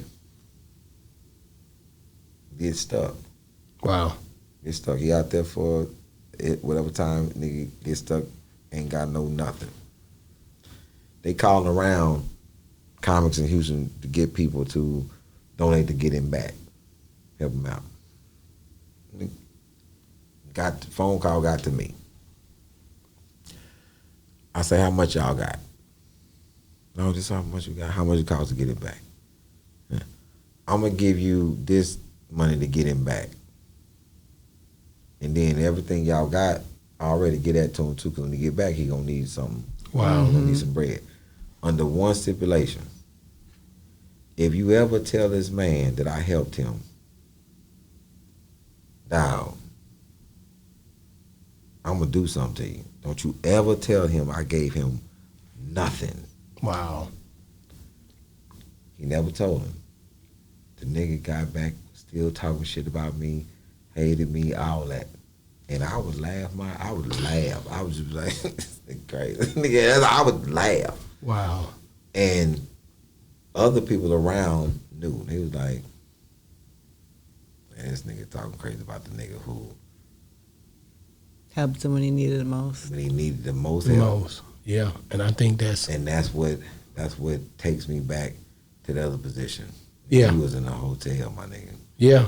You forget that you told me your situation. Yeah. Yeah. You forget everything that you told me. Yeah. I'm not bipolar. I remember every person who's ever helped me in my whole entire life. I've never turned my back on any of them. I've never stunted on nobody, even the people. That's why I'm close to my cousins. Yeah, You yeah, know, yeah. Because, bruh, the type of help they helped me with in my life when I was incarcerated. Come on, man. Man, bruh. Come on, man. That same person to tell you, man, when they was dating, something happened. Small, may have been small as hell. Probably was my cousin's my fault. Shit. I drove down there. You gonna make sure. Be there I for your drove right cousin. down. I'm there for my cousin. That's beautiful, But bro. at the same time, that union, he know he got me 100%. For sure. You know what I'm saying? Because you got two of them that's my blood that's linked to me. Come on. And with friends, man, I do anything for my friend like I do anything for my family. I only those two. It's just like my neighbor. Me and my neighbor, bro. We speak, we talk. Something happened with my neighbor. I was the first person on the scene That's real. for my neighbor. Both of them. They know, they say next to me. They didn't know me prior to, but now we neighbors. Yeah. And we together, because if your house burning down, shit, my house is in jeopardy. That's right. His house is Come in on, jeopardy. man. Bro, we neighbors. That's real. So with this business, if you find somebody that say something bad about me, one, they either don't know me. Mm-hmm. They have. I'm talking about. It's people that just say I don't like him. You ever met him? No, it's based on some shit that you probably didn't understand. That's real. But you will never hear somebody say, "Oh, I did bad business with him." That's real. No, not him. Because I don't think there's no blessings in it. But if I give you my word, that's my word. That's all I. That's real. I don't give a damn about my bank account. The only thing I really got is my word. That's real. And my bank account here has not a goddamn thing to do with my spiritual bank account. I still be trying to make those deposits. Come on, man. That's Love real that. spill. Those are deposits real that's real for me. You know what I'm saying? Even with that situation. But I don't even bid that man no ill will. No. I take care of you, your family, your kids, and do that. But also understand as men, I would never allow you to have some ill feelings about me when I know I can fix it. That's real. Because incarcerated, this is man shit that we always had to stand on. They had to. You Hey, gotta see man, this person every day. you gotta see him every Every day you gotta And see it's- him. And it's something that, hey man, we come across each other, hey bro, man, yesterday nigga, I was on some bullshit yesterday. I ain't gonna front. I was some bullshit. Nigga, in that laundry, I was on some bullshit. Nigga, I got a bad letter. Yeah, we get a bad letter, nigga. Shit. Somebody died. Yeah, yeah. But I grew up in that place, man, and I learned how to be a man in that place. Wow. Give me your top three comedians of all time, dead or alive. Man, Top three. I don't have them. Why not? Why? Cause to give you top three, I would have to slight somebody. Right. I would have to slight somebody, and everybody had their own space During different times. So Who's your favorite? So don't have it, because it's like so if I say Dick Gregory, right? Then that's leaving out Cosby. Richard Pryor. You know what I'm saying? Then that's leaving out Carol Burnett. Wow, Carol Burnett. See, because I didn't expect that one. So, see, the one thing is this: when you first started watching comedy, what did you watch? It was what was on TV. First. Yeah. And I started off listening to Dolomite, and I shouldn't have been listening to it. Now that's from that 8-track. That's from somebody's album. That's Yeah. I'm talking about when it's your When I was able to see it, When I'm a kid, when I first started laughing, it was before 8-track. It was before the Richard Pryor album, Blacksmith. Yeah. When I first started laughing, it was somebody that I was seeing on TV. Carol Burnett. I'm watching with my mama. Yeah, You know what I'm saying? I'm watching goddamn How to Do It. I'm watching. I started laughing long before isolated artists. Yeah. You know, I'm listening like, man, because the Carol Burnett show was on in my house. Yeah. This was on in my house. I Love Lucy was on in my house. That's right. You know what I'm saying? Amos and Andy was on in my house. Yeah. So I started laughing, not knowing what their titles were. Okay. Had no idea. Because comedy is not a genre that people even, y'all really just started knowing that comics make money. Think about it. Yeah. Who was the first black comedian on TV? If you on TV, consistently, it's probably gonna be Cosby. I Spy. Yeah. The longest. But he wasn't. It wasn't. You didn't know he was a comic. You just knew he was on Black Man on I Spy. Yeah. So that's the. I never seen I Spy. Yeah, that's the thing. Then you got the people that was before that really is in black and white, but I Spy was in black and white. Yeah. But you know who was goddamn hilarious to me? That nigga from Get Smart. I didn't know who this nigga was. This nigga was hilarious. You be listening to that. You be on that TV, were you? That's what I grew up with. Yeah. I grew up in front of the TV. I'm like, man, these niggas right here stupid as hell. But you had Richard came later with the album. Mm-hmm. This is when I knew what a comic was. I know he's a comedian. Red Fox? But I didn't know Red Fox was a comedian. On Sanford and Son. I never He's knew on he Sanford and was. Son. Yeah, I never knew he was a comedian. So watch this. Everybody on Sanford and Son was a comedian. Wanda Payne. Yeah, sure was. That's what we just had somebody to talk about that on the show. Who knew though? Who knew? Who's that told? That was him. Marvin said he looked up to Fred Sampson. He got all of them on the show with him. Yeah, he said he hired all of the comedians that was doing the comedy with him. He knew that. Yeah. So then watch this. Then I gotta leave out my man, Rodney Dangerfield. Yeah, he was crazy with it. But he was crazy with it. Now what his thing was for me is he brought everybody. He had his own HBO show. He brought the Roseanne Barrs and the Bob Stan. He brought them on the show, sharing his space. See what I'm saying? Yeah. I pick people for different reasons, but the whole thing is, then I would have to leave out Sammy Davis Jr. Yeah, and he was early. Used to love he was Sammy early in the game. So I would have to leave out Sammy because Don Rickles was hysterical to me. I'm like, man, Don Rickles. I'm like, man, Don Rickles is a goddamn fool. You know what I'm saying? But when was the Three Stooges? Was that Larry Morning? I don't know them. I don't know if they was comic. Was that wasn't comic? I don't know what you call that. They were funny. They were funny. I don't think they were comedians individually. Okay. So I didn't know it. So and that's even the thing. Even like MASH. MASH was funny to me. Yeah. Good and all and all that. So when I think about comedy, it's bigger than the stand up to me because it's so many people. Man, I would have to leave to make a top 3, even male or female, because you can't isolate the females in this thing. No, you can't. Because you have, man, Marsha Warfield was fucking hysterical long before I was on Wanda Sykes. Yeah. You know what I'm saying? It's You studied all these people. He been on it. He got to. It's his crowd. It's a thing when you come, man. Charles, just think on DC Cab. That nigga Charlie Burnett is the nigga. Yeah. That's the nigga. That's the nigga. I get it. So you when you think about ain't no way to slice that cake. And then everybody on Taxi was hysterical to me. Yeah. Everybody on Taxi was hysterical. Mm-hmm. And it's the same people you look back at. You look at Saturday Night Live. You like, oh shit, all these people was funny. And this is your first introduction into stand up past the vulgarness. Did you think that Living Color was in direct competition but ignored when it came down to Saturday Night Live and then going, they were going at the same time?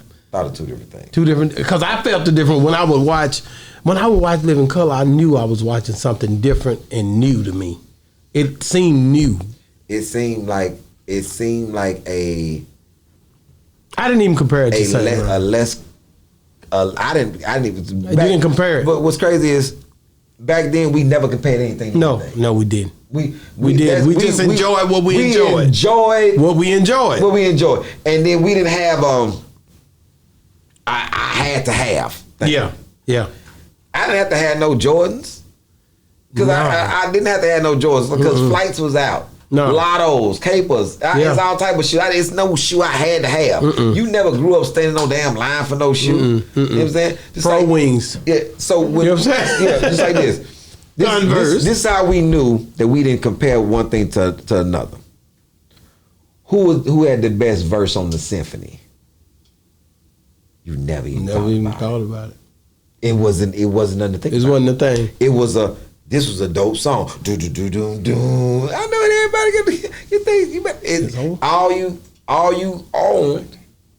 you own is the enjoying of the show.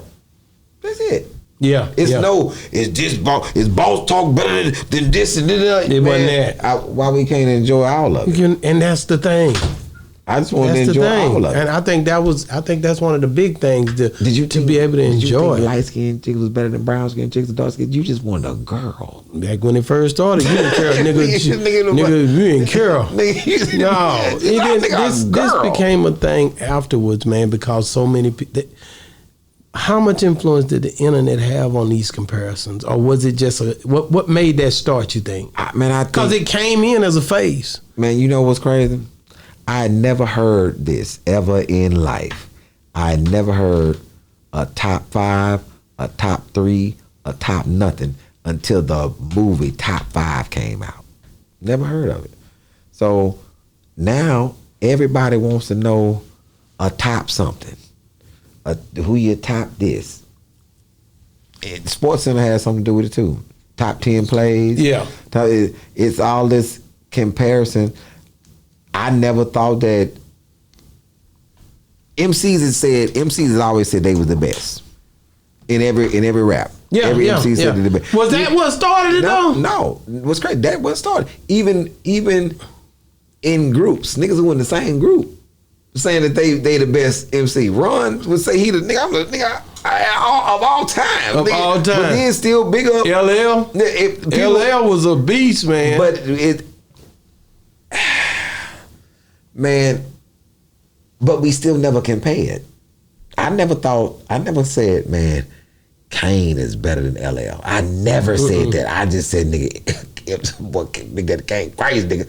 Do you hear LL new shit? Do you hear the Beastie Boys new shit? Nigga, Ron got some new shit. I never. MC Shan. Nigga, I listen to Slow and Low. It's like it's tricky. It's like I'm listening to My Posse's on Broadway. Ooh, that thing. I never. I know that bass line was different, bruh. It was different. Even in the beats when folks had rap situations, still liked them. Man, when we shooting specials, you gotta come and see. I'm coming, Majestic. Me and my wife coming. We coming to see day? You. Tell me what day. You tell us what day. Tell me what day you gonna come, because this come is the first one. This is a whole situation. You want to come the first when it first start, so I can get there early. I'm gonna tell you. I'm gonna be posting. People don't really know what's going on, because we never really say, because we announce it once we get there. Yeah. DC, we shot Domino Effect 3 and 4 the same weekend. Wow. So we're shooting 3 specials in Dallas. Wow. We're not shooting 2. We shooting 3. Yeah, so it's a lot of moving parts. when we get there. That's why just let me know. Which I'm gonna come the first day. The 5th. Yeah. Okay, so we shooting 2 Is that nights. that's on the Friday? That's on the Saturday. Yeah, I'm coming on the 5th. Saturday and Sunday we shooting. Yeah, so it's we gearing up. That's gonna be dope, man. That was the whole purpose of me. Like I like, man. Y'all gonna make me go home and watch Domino Effect. Oh, you gotta watch. But I gotta see it was like, yeah, no. it. I'm honest about this. I had to come down, man. Because it's the only one that exists. There's no other comedy special series that exists, right? Domino Effect is probably, I can't even say it's my best work. It's my best work to date. The series, not any one individual, but the series. One, because each one is his own thing, but it's connected. One is the one that people. 2 is Fixing You. 3 is the best one to me. 4 is a masterpiece. How many you gonna eventually do? You gonna keep going? We had 4 with that ends at 4. Oh, it ends at 4. Yeah, okay. But we getting ready to shoot other specials, but then we're starting another series after we finish these 3 specials that we getting ready to shoot. They're connected, but they not connected like Domino Effect 4. And they're all. How many of them are out? All 4. All 4. Yeah. And all how 4. long is it? An hour each? How long is it? I'm just asking so I can prepare myself how long I'm going to have to sit down and watch it. How long is it going to take me to go through all 4? Well, I'm going to say this. You going to be mad after each one. Like most people, how we got to 4 is because we did 1, and then people came to me like, yo, man, what is the rest of the story? And then we did 2. Then they came and say, bro, you ain't gonna leave me like this. I need the rest of the story. Then we did 3. Say, man, listen, when is 4 coming out? Then 4 is 2 hours. Oh, okay. 4 alone is 2 hours by itself. Okay. So I had to do the 2-hour finale because everything else has been hour 20, hour 30, hour 19. So I'll do 1 down here and then I'll go home and do the rest. Wow. I want to tell you, man, thank you so much for coming on Boss Talk 101 and showing us so much love, bro. Hey, man, like I said, man, I came down here for this. This was if I don't get nothing, we done did a few interviews, but this was why I came. You know what I mean? Because I already had it in my heart, like I'm going to have that before he get to Dallas. I don't care what it take. And God blessed me with it. So I already, when we talked that day, after I seen what was going on, I'm engaged. Like, I got to go whatever it take. Wait, I'm talking, you got right to the heart, too. No, because I wanted to be here. You get your hair cut. I had to go in. My brother called me. I had to go in. He right here. Why I can't get him on I got to get him, man, because you got to understand how much it meant. I talked about you when I was in Austin doing Faison, and your name came up. I'm like, man, my barber, that's his people. I supposed to been had him on here first. Right. You know what I'm saying? Because I knew I had went to see you before all of this, and we went with. That's your when cousin. I just started really doing comedy shows. It was around that the time. first time she ever went. I had never been to comedy shows. It might have been the first one. It was just a thing where we felt like you was family regardless because of him. Because I'm so well connected and respected with him. I told you, nobody come to my house. I'm from where you from. Yeah. So we don't do that. None of that. Yeah, so that's my man. When you do that, you know, I'm like, nigga, you know, when I'm blowing this thing up, you got to go with me to cut my hair, nigga. I'm finna get this money. You know, he like, man, I'm going. Just let me know, and never show up. Right? I always invite him to everything. If it's something locally, he can come. But if it's out of town, nah, he ain't going nowhere. Yeah, but just love them, man. And I always been with them and them kids and my kids. That's just how it is, bro. And I knew you was family, so I knew this was gonna happen. So I thank God for it, man. So I appreciate you, man. We gonna support you, man, as long as this going on and forevermore, man. Exactly. Thank you so much, man. You got my number. That number For sure. I ain't playing no games with for it. 24 years. Yeah, we put it. Sound like you. We put it. Yeah, mine been the same 27. But listen, we put it out on the board. You know what I'm saying? Nobody knew but me and Danny. Then when we wrote it down. I watched it when I come over there. I said, "Boy, I got my butt number. I can't wait till now." Thank you so much, man. We love you, bro. And I'm glad you came out here, bro. Man, come on, man. I didn't want to miss it, especially when it's something. Man, that's real with me. So I didn't want to do. Somebody else that tried to get me to come to Dallas, right? And I gave them people the run around. I said, man, told my man, I said, man, tell them I got another person I got to do first. And and I said, don't tell them who it is. They gonna want to know why. I'm like, man, and then I'm talking, man, we just give them some money, just come down. And that's the wrong. My manager's like, you're not finna move this nigga for no money. No.